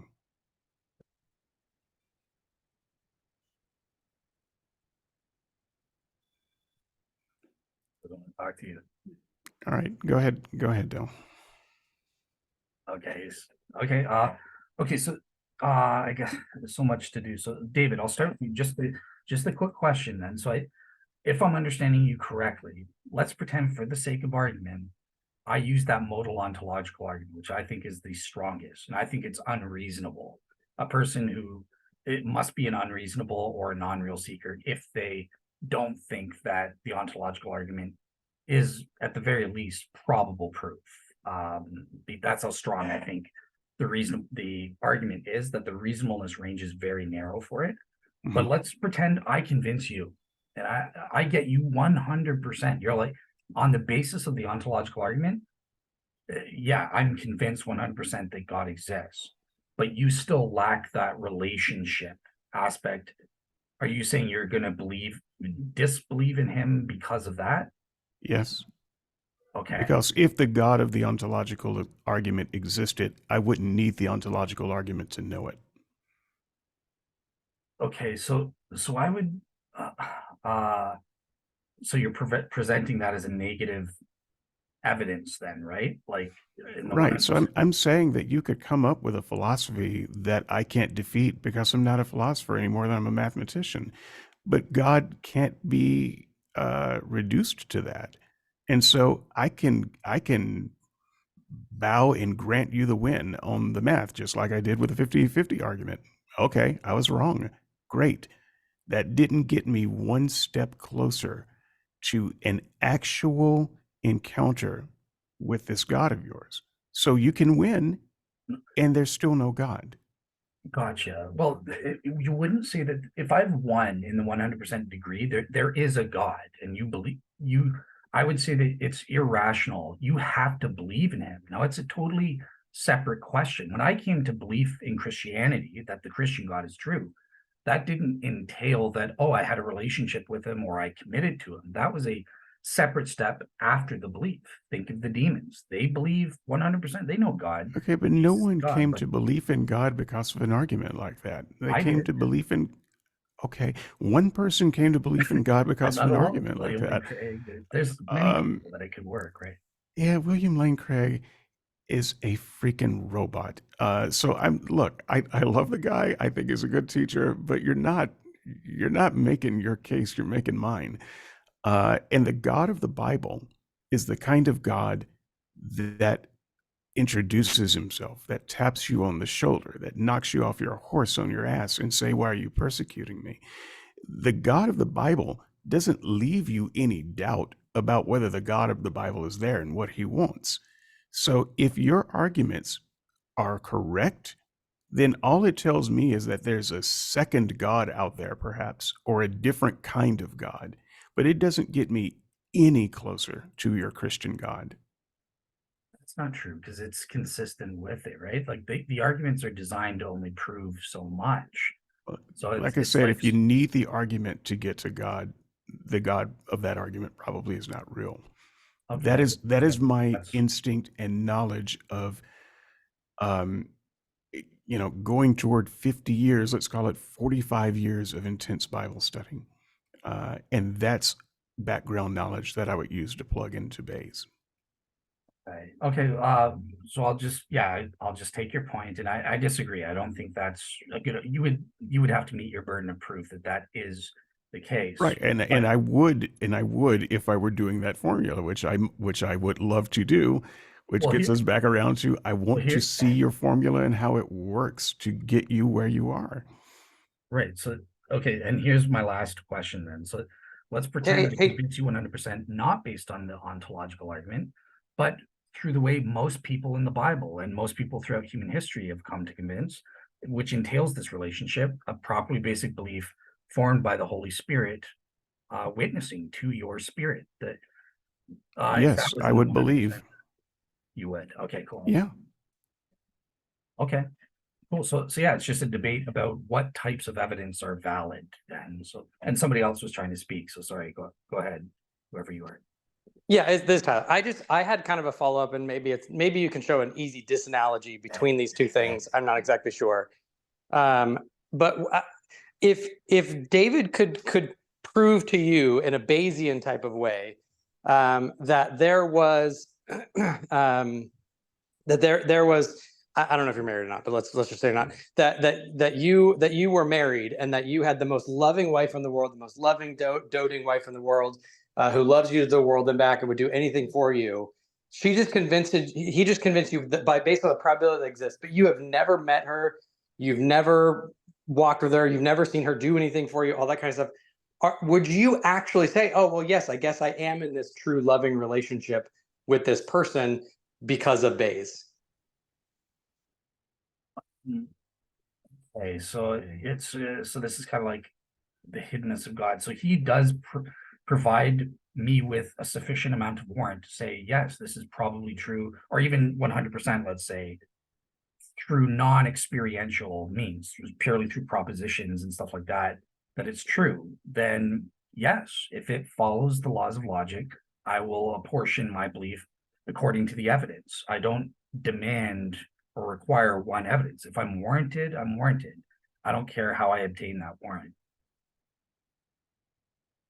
Does that make sense? Or It does. I think it's just a very hard bullet to bite. But I mean, at least you're consistent.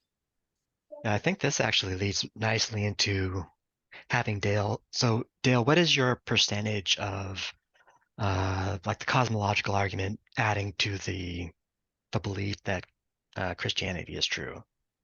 all right, hang on 1 second, because I can actually tell you, because I this is the one argument that I've actually written up and done all the work on, so I can actually give you the precise.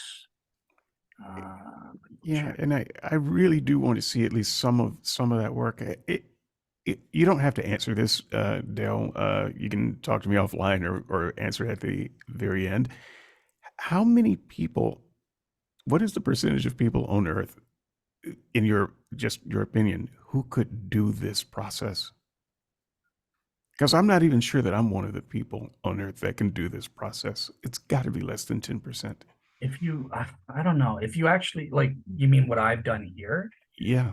If you've Yeah, actually the whole schmear, doing all of the work that I assume that you've put into it and that I want to see and inquire about. But how many people could pull that off? How long would it take? It would take a long time, because it took me eight years. But again, that was me doing different stuff. I went over every argument I accepted with, like, talking it out with Gary Habermas and others. I did 3 separate independent assessments, each with an increasing level of depth to the research, right? And stuff like that. But that is a huge commitment to a process. And I find it intimidating and unrealistic that most people could do a process like this, let alone understand it. 82.27%, Darren. Now, okay, so go ahead. That's so if your percentage is 82.27, then if it's going to be a number that Bayes can actually use to show the truth of a proposition and not just that you believe the proposition to be true, then there should be some way for those of us who don't share your intuitions to reach this 82.27%, right? So so what is that method? How did you go from the argument to the actual percentage? Because I think that's what a lot of us are actually interested in. Well, we'll see. So this is what I'm saying, though. This isn't the number. I guarantee you will get a different one. I guarantee you it. Yeah, but we just want to see how you got to yours. Well, we just want to understand this 200-page thing, or listen to my 12-hour YouTube video, I have, or we can summarize it in our future show. So I've done that with this argument. At least I can say here it is, and it's for free for everyone. But well, I think the problem then, if that's the case, is that you have the measurement that you're making is just your belief. It's not the truth of reality. Well, I'm going to speak up for Dale here. Let me address with this, because Darren, it's not arbitrary. He's not. I don't believe he's giving you any kind of arbitrary number. I think he's worked it out. Well, except it is kind of arbitrary because his strongest argument is the modal-ontological argument. He feels that that's the strongest. I think it's the strongest to show that God doesn't exist. So there is, if we're just going by people's subjective numbers, then the Bayes doesn't actually tell us anything about how reality works. I really want Dale to have a chance to make that case, though, because I mean, Dale, sincere, this is sincere, David. This is not polemic, David. I would love to follow along with your work and be able to use it if it's good. And I don't understand enough of it to even get started with the process. Okay, so let me first clarify Darren's point then, right? So believe it or not, Darren is semi-right that when these are subjective probabilities, these are unique to me. Okay, I'm not saying You keep saying that everyone- Darren's right and I'm wrong, and this is no, because I'm not. And I'm not trying to be arguing charitable. objectively. He said he was semi-right. Yeah, Yeah, he said semi-right. believe it or not, so I'm not sure if that's So believe it, right? So I'm not saying that 82.27%, that's what everyone who reads my work or is privy to the exact same evidence that I am will arrive at that number, right? I'm not arguing that I've come up, as per the uniqueness thesis, I've come up with the one credence level that is the number. All I'm arguing for is that I've presented objectively all of my reasoning and broken it up into all the bits and the different probability values I get for the different components. And I guess I'll take you through that since David wants to see that, how I got there. But then once I arrive at that, my argument is that this 82.27% is within the reasonableness range. I am a reasonable person in assigning this level. well, except the problem with that is that you believe you are reasonable to assign that percentage. I don't. So that's we have where- to have But some I way would to- agree. I would agree with Dale's last statement that if he has a real number that gives that range, it would be reasonable to accept it at 80. Well, or but I whatever percent. wouldn't, because I don't think that number accurately represents reality. Right, but So- if the number did, he would be Right, but that's the reasonable to accept it. If it did, sure, but I don't believe that he's reasonable to assign that number to it. Well, that's and what that's we the haven't problem. seen. That's Hey, That's guys, what we'll debate. Isn't there a way to decide the difference here, though? There's a pretty easy test here, it seems to me, to find out whether Dale is reasonable or not.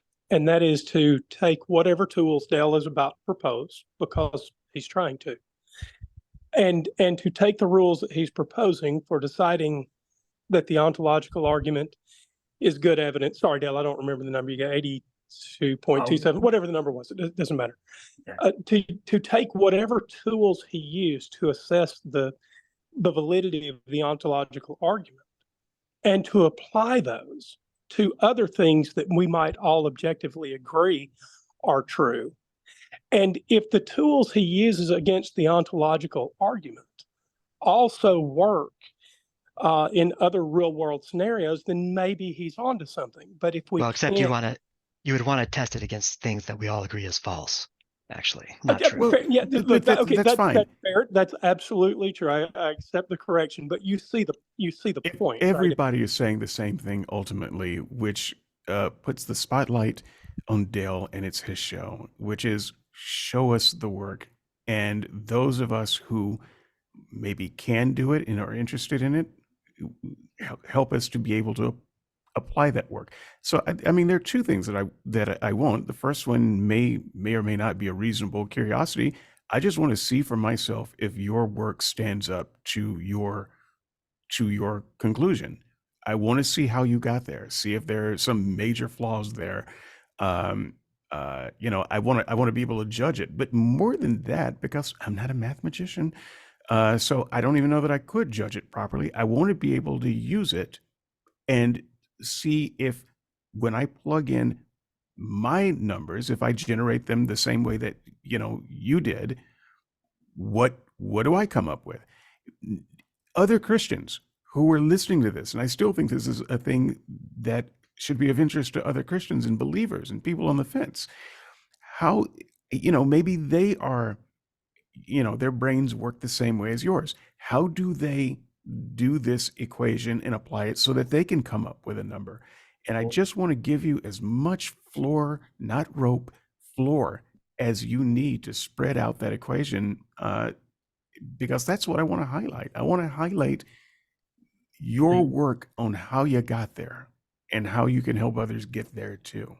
Okay, so I don't understand what you're asking me to show. Are you wanting me to show how I got there in terms of the individual arguments, or are you saying show me the work, just doing like, how does Bayes actually would work if I Well, plug sure, in you can't numbers? unspool 8 years of equations. I understand that, but you can give us broad brushstrokes. These were your starting premises. This was your background knowledge. This was your evidence. These are the numbers you assign to them. This is just roughly generally how you came to that number as opposed to some other number. Just give us a draft so that someone can follow it. And Because right now specifically, it's just voodoo to me right now. Okay, Yeah. so with premise one, right, God exists, okay? So this is I haven't done the ontological argument. This is the 82.27% is the cosmological argument, okay? So Okay. I've written 200 pages there. So you want, what are the premises of my argument? So Yeah, I my mean, co- the roughest sketch, the roughest numbers on those sketches. I'm not going to ask you to unfold all the way back to the creation of the universe. So cosmological argument, okay, so 80 odd percent. 82. So, Okay, so obviously that was very favorable. What were some of the other factors and numbers you plugged in? Okay, so in order to arrive at the 82.27%, so number one, you asked for the premises, right? So I have a simple premise that this is not a Kalam cosmological argument, it's a contingency argument, which means Okay. that it works whether the universe began to exist in the finite past or is eternal. Either way, this argument can work. Mhm. So premise one is the universe exists contingently, or it's a contingent existing thing. Mhm. Premise two, generally speaking, every existing thing, whether contingent or necessary, has a sufficient explanation of its existence, Mhm. either in the necessity of its own internal nature or an external cause. So this is just the principle of sufficient reason that you'll recognize from like William Lane Craig. Mhm. And then finally, premise three, if the universe has a sufficient explanation of its contingent existence, that explanation is what I call the God one hypothesis. And the reason I call that is because when we get to on the negative side, there are about 4 categories of objection. The last of which is the most powerful, is the gap problem. And that's where, okay, great, you've got this cause of the universe, necessary cause of the universe, the contingent universe, and all of that, and its contingent existence. Now tell me about the properties. How do we determine that's God? Maybe it's just some being or something like that. And in addressing the gap problem, that's where I establish all the properties that we can prove on the basis of this argument alone. That does not get you a real maximally great being. It gets you what I call God one. And then I'm going to depend on other arguments to fill in more properties and eventually get to the real maximally great being. So that's why this is part of a cumulative case. But if you want the specific, you said the percentages for what, each premise or something? Well, yeah, I mean, just so that we can kind of follow along and understand how you landed on your number. Okay, so premise one is pretty straightforward, I believe. There should be a percentage there, but the universe is a contingent existing thing. So this is where I think this one is pretty self-evident, right? No, it's not. Stuff. So it's what does it mean to be a thing? There are 3 types of things in mereology. There are substances, there are property things, and there are heaps. So I think it's, again, my premise doesn't matter, but I think that the universe is a property thing. So it's not a substance. It doesn't maintain unity through part changes in the parts or the relations of it, for example. So anyways, yeah, so it's a thing. Does the universe exist? Yes. What does it mean to exist? Well, that is a relation. It is an exemplification relation. It's when a thing exemplifies certain properties. Well, yeah, the scientists have studied the universe and it has certain properties. How are you defining universe? So I define universe as basically everything that exists. I actually gave the not everything that exists, but where's my specific definition? Just so you know, I don't plan It to would debate include the you. multiverse. I don't plan to debate you on any of this stuff today. This is, a month down the road. But that's for why I'm sure. just kind of letting you spool it out so that I can at least see where you applied your reasoning and how you, kind of came up with your subjective numbers. It just gives us a Okay. chance to look inside the box a little bit. All right. Well, I would just like to point out that if you're defining universe as to include the multiverse, then most cosmologists don't consider the multiverse to be a contingent thing. So You I can think change it. A very good point that will fit Well, I'm very just well in the next show. well, I'm just So, pointing that out so that when he's telling us how he came to the doesn't matter. percentages, It doesn't matter. He could be wrong about every point. At least Yeah. we would see where it came from. So this is where aspect 2 comes in, and I provide several lines of evidence. This is the bulk of my chapter. It's over 130 pages. The universe is contingent and not logically necessary. Darren and the scientists are wrong on this front, and I provide my reasoning. So I provide, I think one is a modal argument. Well, I know Darren's he doesn't accept modal logic, but that's tough. This is part of my reasoning, and I think it's warranted. I have a properly based belief via my modal evaluating faculties that there can be different multiverses and that sort of thing. And there can be differences in the parts and or relations of the universe that we have it. It's also logically possible that the universe just didn't exist at all. That's possible. So that's my first argument. I know that's not going to be convincing for Darren because he rejects like modal logic. Doesn't matter. You don't have to prove it today. Okay, cool. You don't have to get caught up with that. I'm still just trying to get a sketch of how you did your math. Okay, cool. So for this premise, I assigned a very conservative 95% then that the universe is a contingent existing thing. That's the number that I got to in the end. Okay.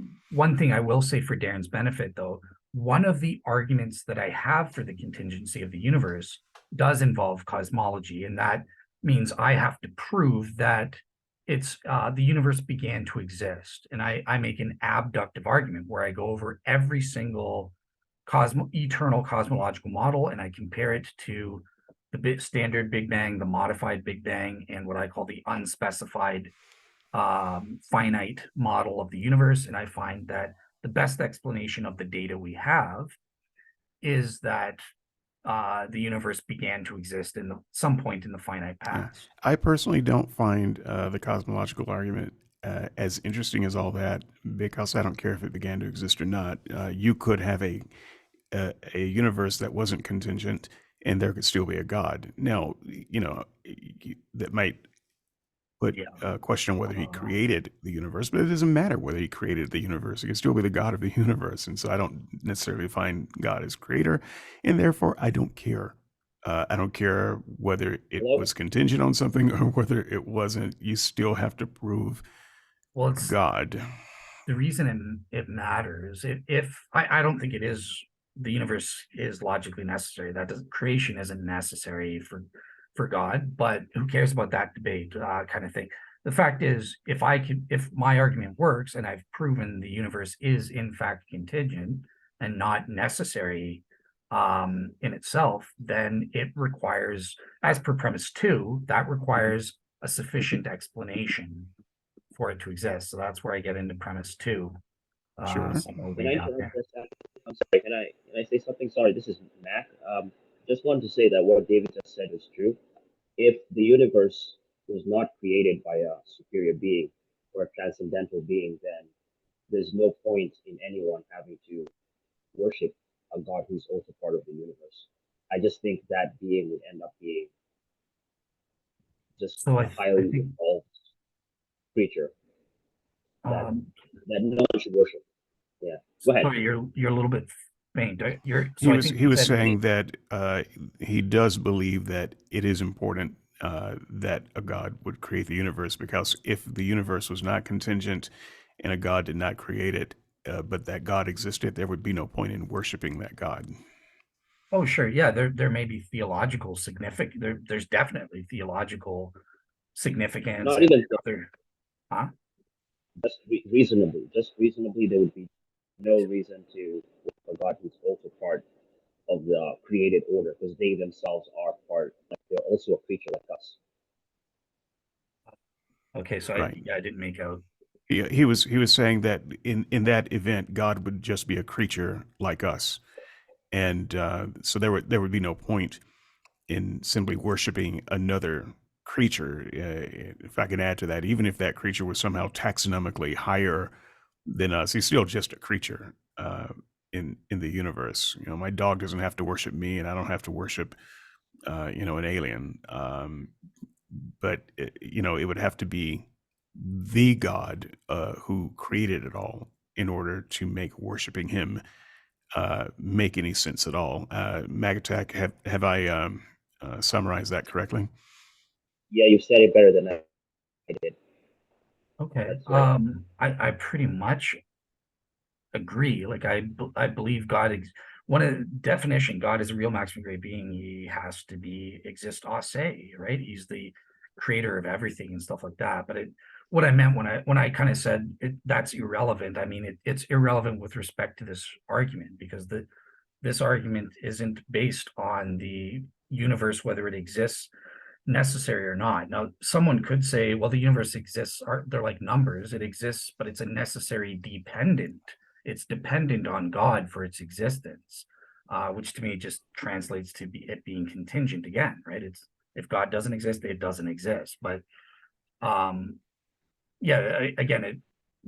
the fact is, according to my argument, the universe is, as a matter of fact, contingent. So I don't need to get into any implications or debate, well, what if it is logically necessary? What would that mean in terms of its relationship to God and stuff? Like, cool, we Right. can But debate that for the another day. cosmological argument to make up 82, I just keep forgetting the number. I'm sorry. I'm not trying to mock it. No, 82% of God exists. You have to get from there to God. And I know that once again, this is not what you came prepared to do, but I'm just trying to understand that 82% number, because right now, so far, there's nothing in the cosmological argument that you've stated that I couldn't grant and still not get to that lofty 82%.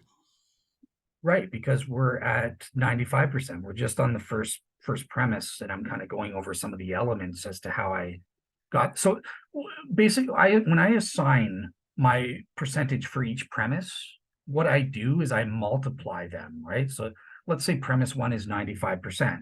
Premise 2, I prove that 99%. And then premise 3, I prove that 80% or so, just for the sake of argument. Mm-hmm. Then I multiply all of those together, and that's what gets me that final 82%.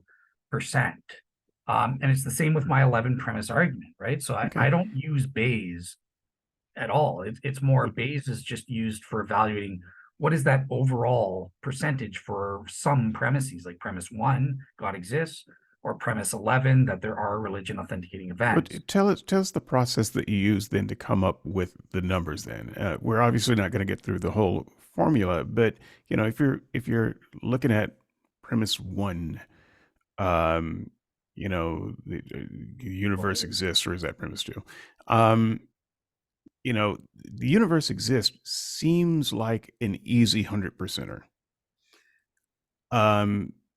Well, there's The some universe people is that argue contingent would be, now you'd have to, sit in a good easy chair and have a good old think to come up with a number. How are you attaching a number to a premise? Yeah, so this is where I go over the reason. So believe it or not, I even evaluated as part of my thing. I challenged that the universe is an existing thing, just in general, that it exists. And I appealed to things like solipsism, or Nick Bostrom's argument for a virtual universe, that this is just now that said, even if it is a virtual universe, one of my comebacks is, well, it's still a virtual universe is an existing thing, so it doesn't solipsism. matter. So neither one of those are objections to the universe exists. That's true, but then the universe would have to be redefined to include just one peep, one person. Well, or no, something. I think That's the not- universe would be defined as all that there is. So Well, it no, doesn't matter how much of it there actually is or whether we perceive it correctly. It is, even if it is only the part of our brain that tells us that it is. So here's my definition of universe. It's William Lane Craig's all of space and time and its contents. Okay, That's I'm what I there. define universe. Okay. Great. So it exists. Cool. Even if that is one And- atom, it exists. Okay, so then I Easy 100%. I'm not sure why it would have taken you, I don't know why you would have had to break that one down. But I'm just saying some of Because the I'm others being where you're thorough, getting lower numbers, how just take any one number that's, around anywhere between 50 and 80%, and just tell me how you thought through that process to get there. So you keep asking that, and I think I believe that I'm answering it, but it seems not to be working for you. Right. I break it down. So in this case, premise one, God exists. One of Mhm. my reasons for thinking that is the argument from contingency proves he probably exists. Okay, then I break it down. Well, what are the three premises of my argument to make a deductive argument? I listed those. Then I evaluate each premise in turn and the reasons for and against the truth of each premise.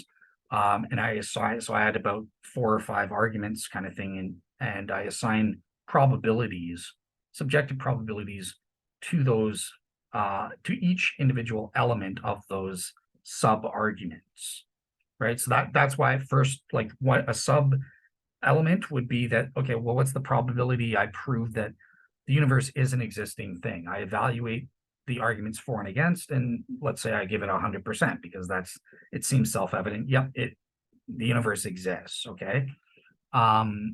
So that's where the subjective probability comes in. I'm assessing the objective reasons for and against, and then I'm making my assessment of that. If there are multiple components kind of thing that, so let's say I have 3 arguments that prove the universe is an existing thing. They each prove that independently. That's where I would use Bayes so after I assign my subjective probabilities to each of those 3 elements, then I'd plug that into Bayes, and overall, I'm 99% that the universe is an existing thing. Then I move on to the second component. Okay, is the universe is a contingent existing thing, and I look at the arguments for and against, and I assign my subjective probabilities to each individual element. Again, only using Bayes if there are multiple components that prove that the universe is contingent.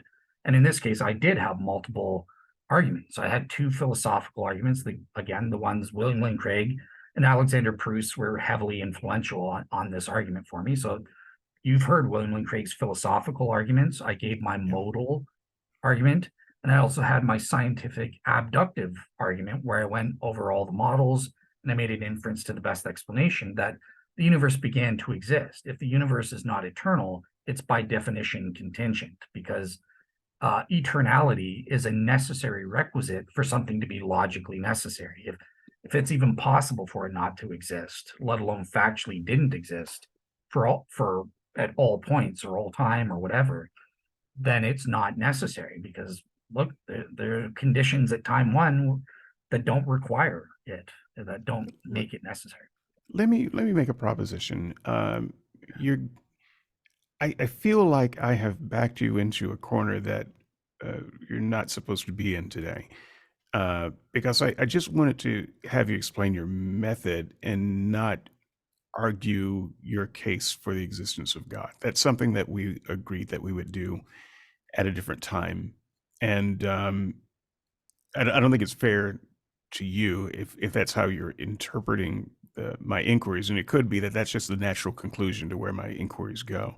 So I retract my inquiries, because I'm not trying to force you to make that case today. I will ask those who remain standing, if you like, it is not required, to prepare a kind of a closing thought, because Dale and I are going to pick this up again. Hopefully, we'll all pick this up again in about a month, because inherent in all of Dale's major arguments is God exists. That's at the beginning of all of it.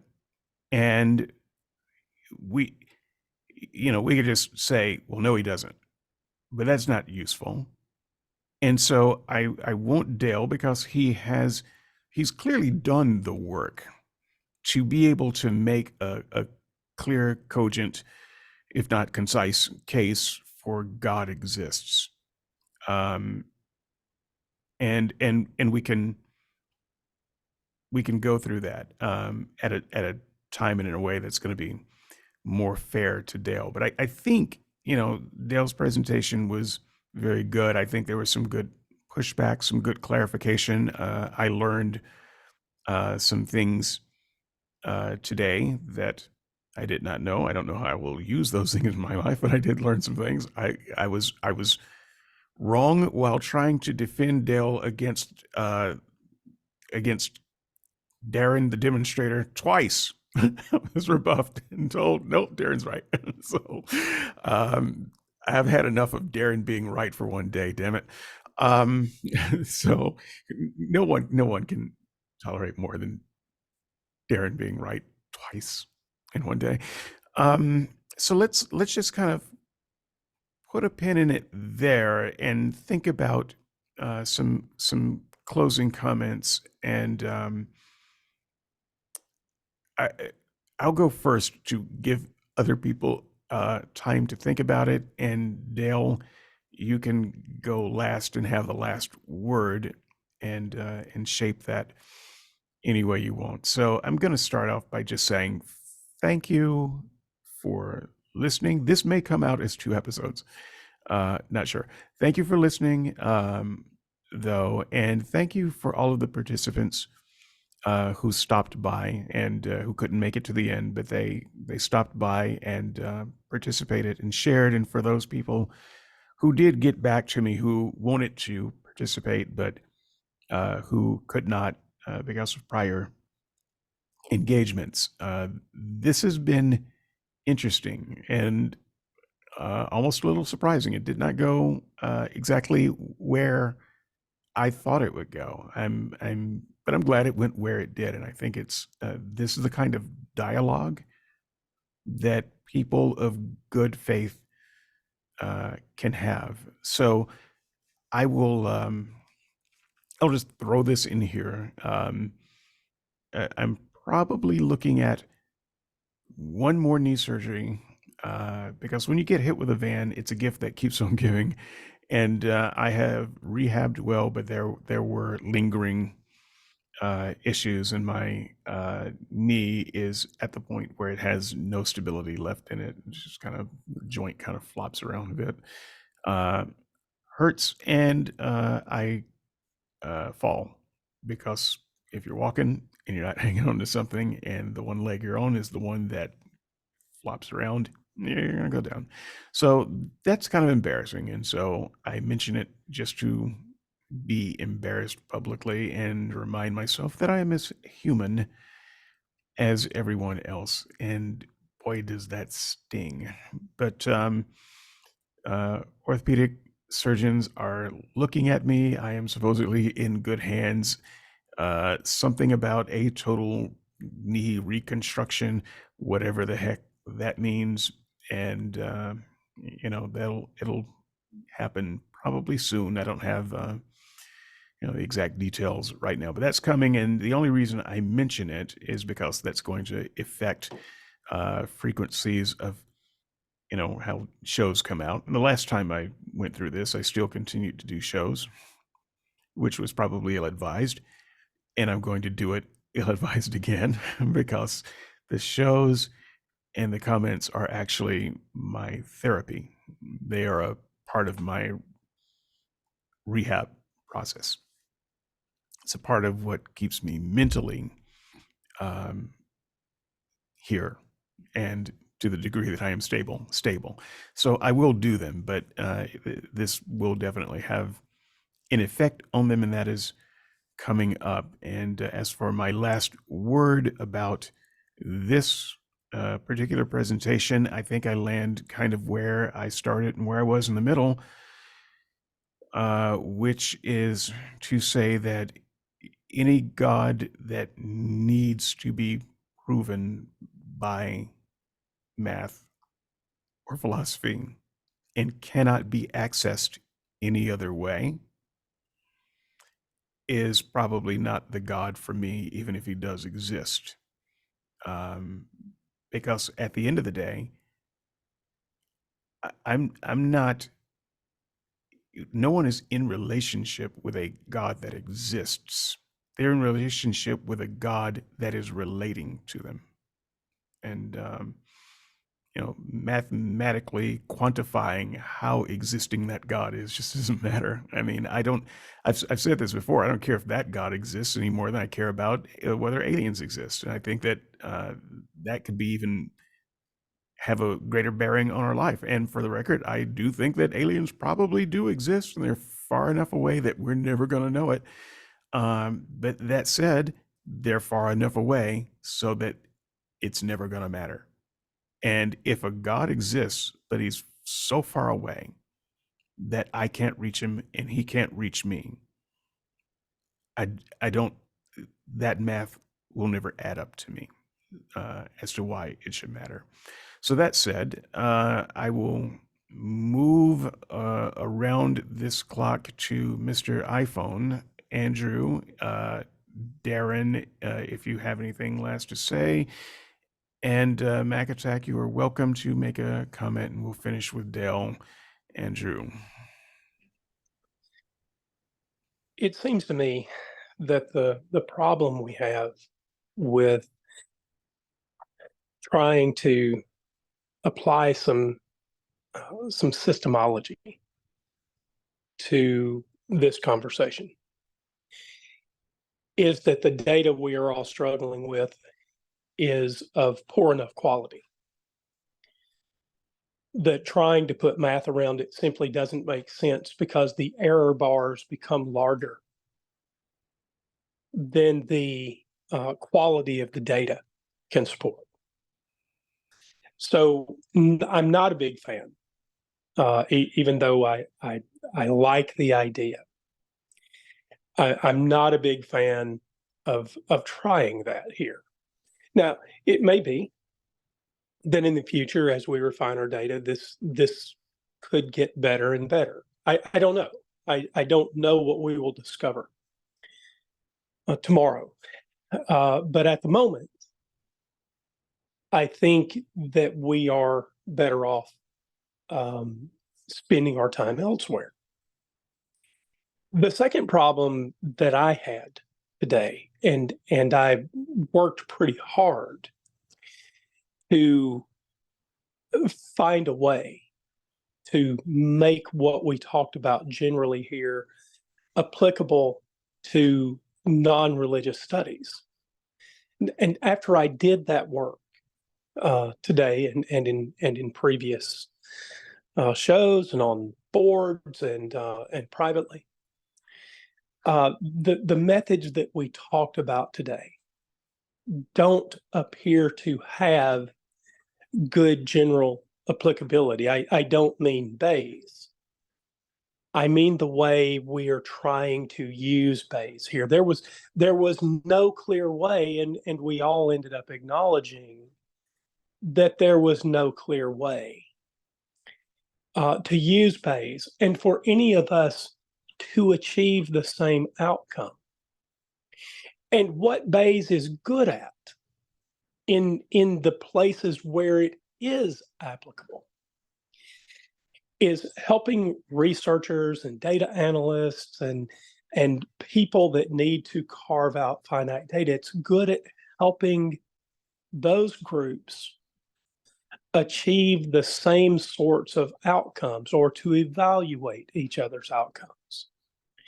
And what we discovered here today is that we don't have a general applicability.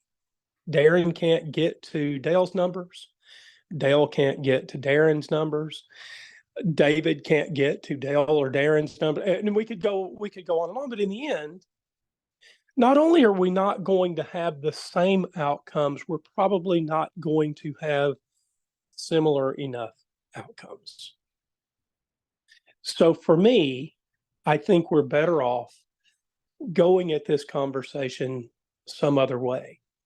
Although I will say this in close. Dale, I enjoyed hearing more about the work you've done.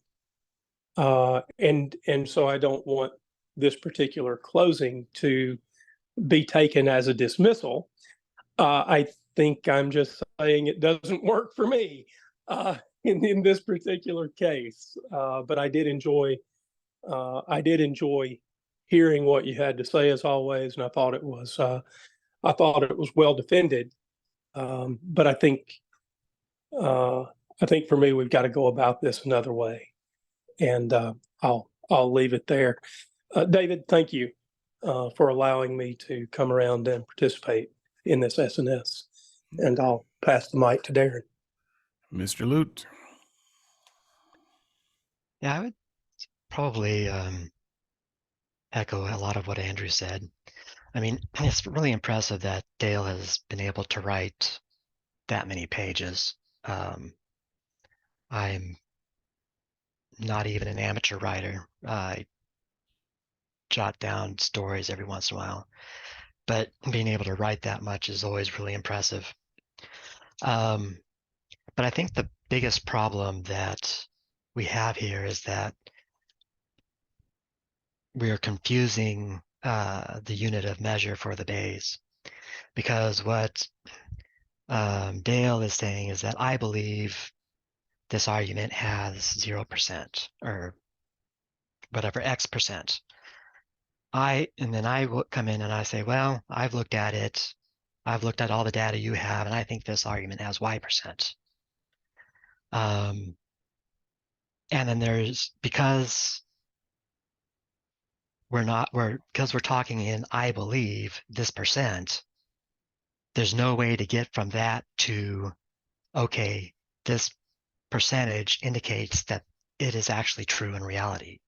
The reason Bayes works in chemistry and physics and all these other sciences is because they're actually looking at the real world and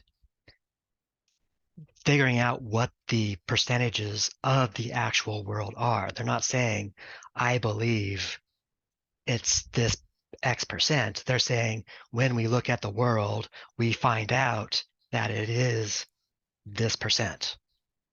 And if you're not using Bayes that way, then you can't actually say anything about reality.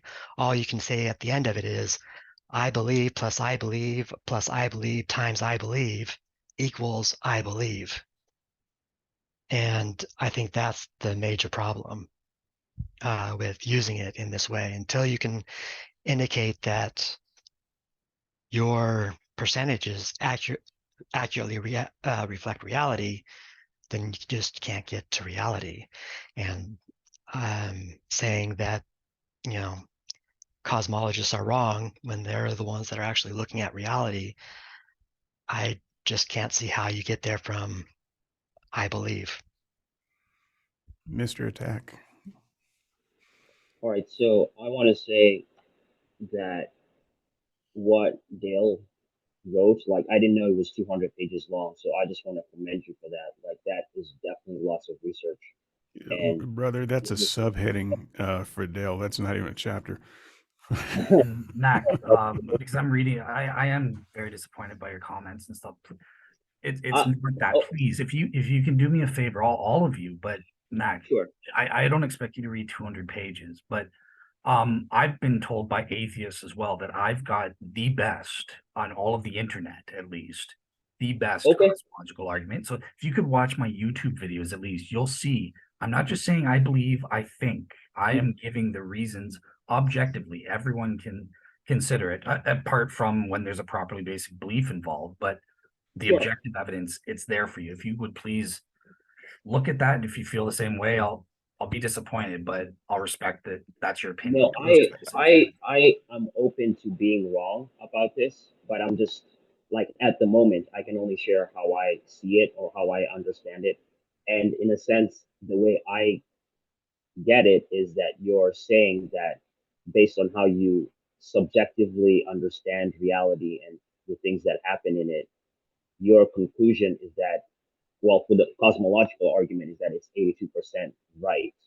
And I have to agree with everyone else on the panel, even though like I'm leaving it open to being wrong, right? Because I haven't watched all your videos, so I might not be understanding it correctly. But my hesitation with agreeing with you is I see what Darren was saying before, and I agree with him, right? Like I know that's a rare occurrence, but I agree in that it feels like for you, like I'm not saying you're wrong, but you're saying that because you believe to a certain degree that something is true. So like for you, it's X% that you believe this to be true, then that's how you are subjectively arriving at the conclusion. And personally speaking, like I think there are two ways of proving that God exists.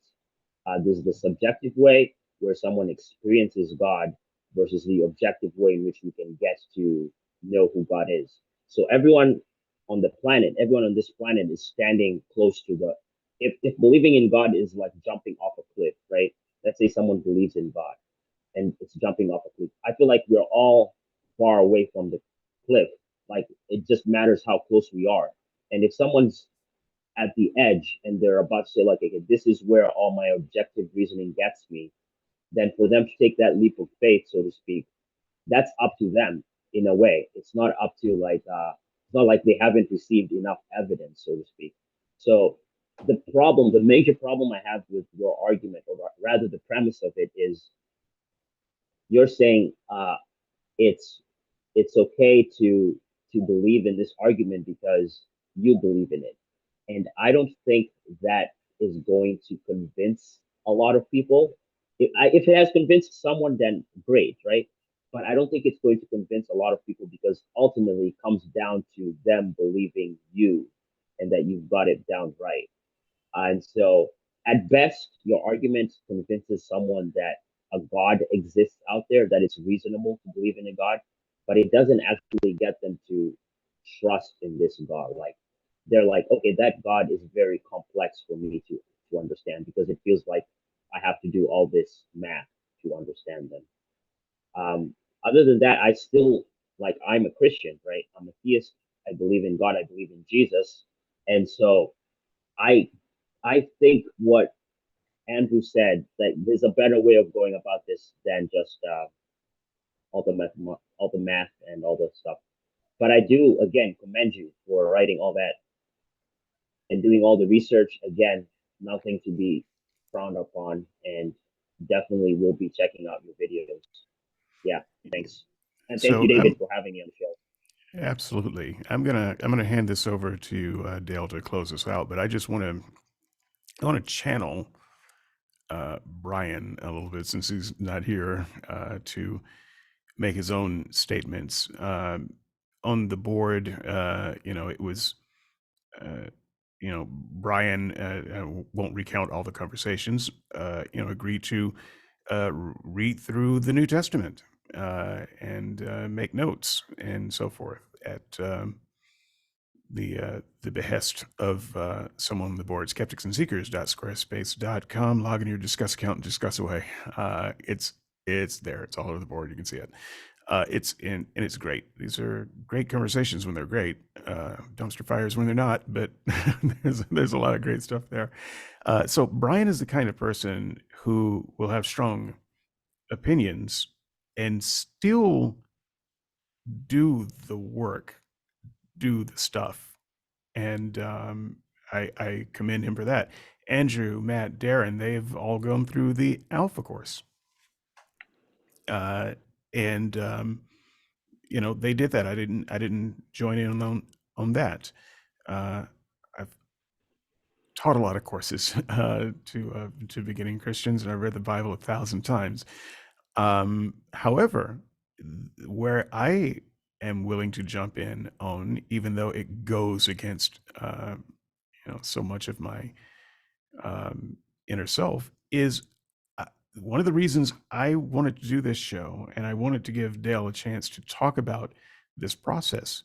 And if Dale would sit with me for a day or two, offline, I actually want to go through this process that Dale is talking about, and I want to do the math. I have to have a lot of hand holding, for the math part, but I want to go through this process and actually see what it would end up if I put in good, honest numbers with the way that Dale thinks, so that I can walk a mile in his shoes and understand where he is in a way that I can't if I don't do that. And I am willing to do that, to go through this process, non-ironically, and see what that looks like. And Dale, I am familiar with your cosmological argument, and I do think it's the best one out there.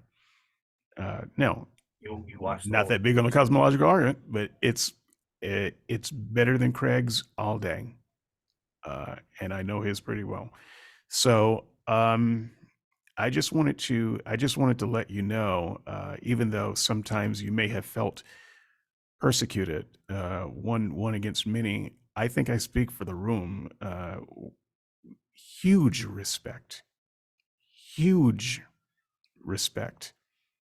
for what you've done and accomplished, and I hope that at some point you do receive the academic attention that your work most certainly deserves. And I'm one of the few human beings that have probably read more of it than most people, and I read a lot of stuff. It's good.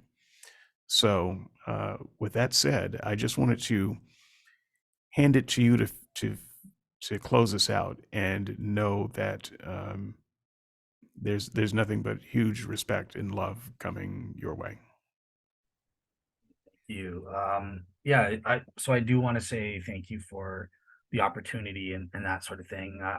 Judging from the feedback and stuff, it doesn't look like it paid off in the way that I was hoping, but that's fine. I gave it my best shot, and I'm willing to work with anyone, because I think if you actually see what I'm doing, it wasn't really explained maybe properly in the show, because some people are just saying that are flat out false. Like, I am in no way am I saying I believe, therefore you should believe. Never uttered my lips.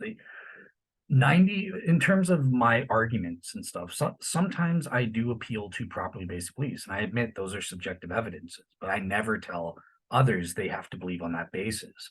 90% of my between 90 and 95% of my cosmological argument, which is the one specific example we gave, is objective evidence. Anyone can read it and know the evidence and assess for themselves, am I full of it or not?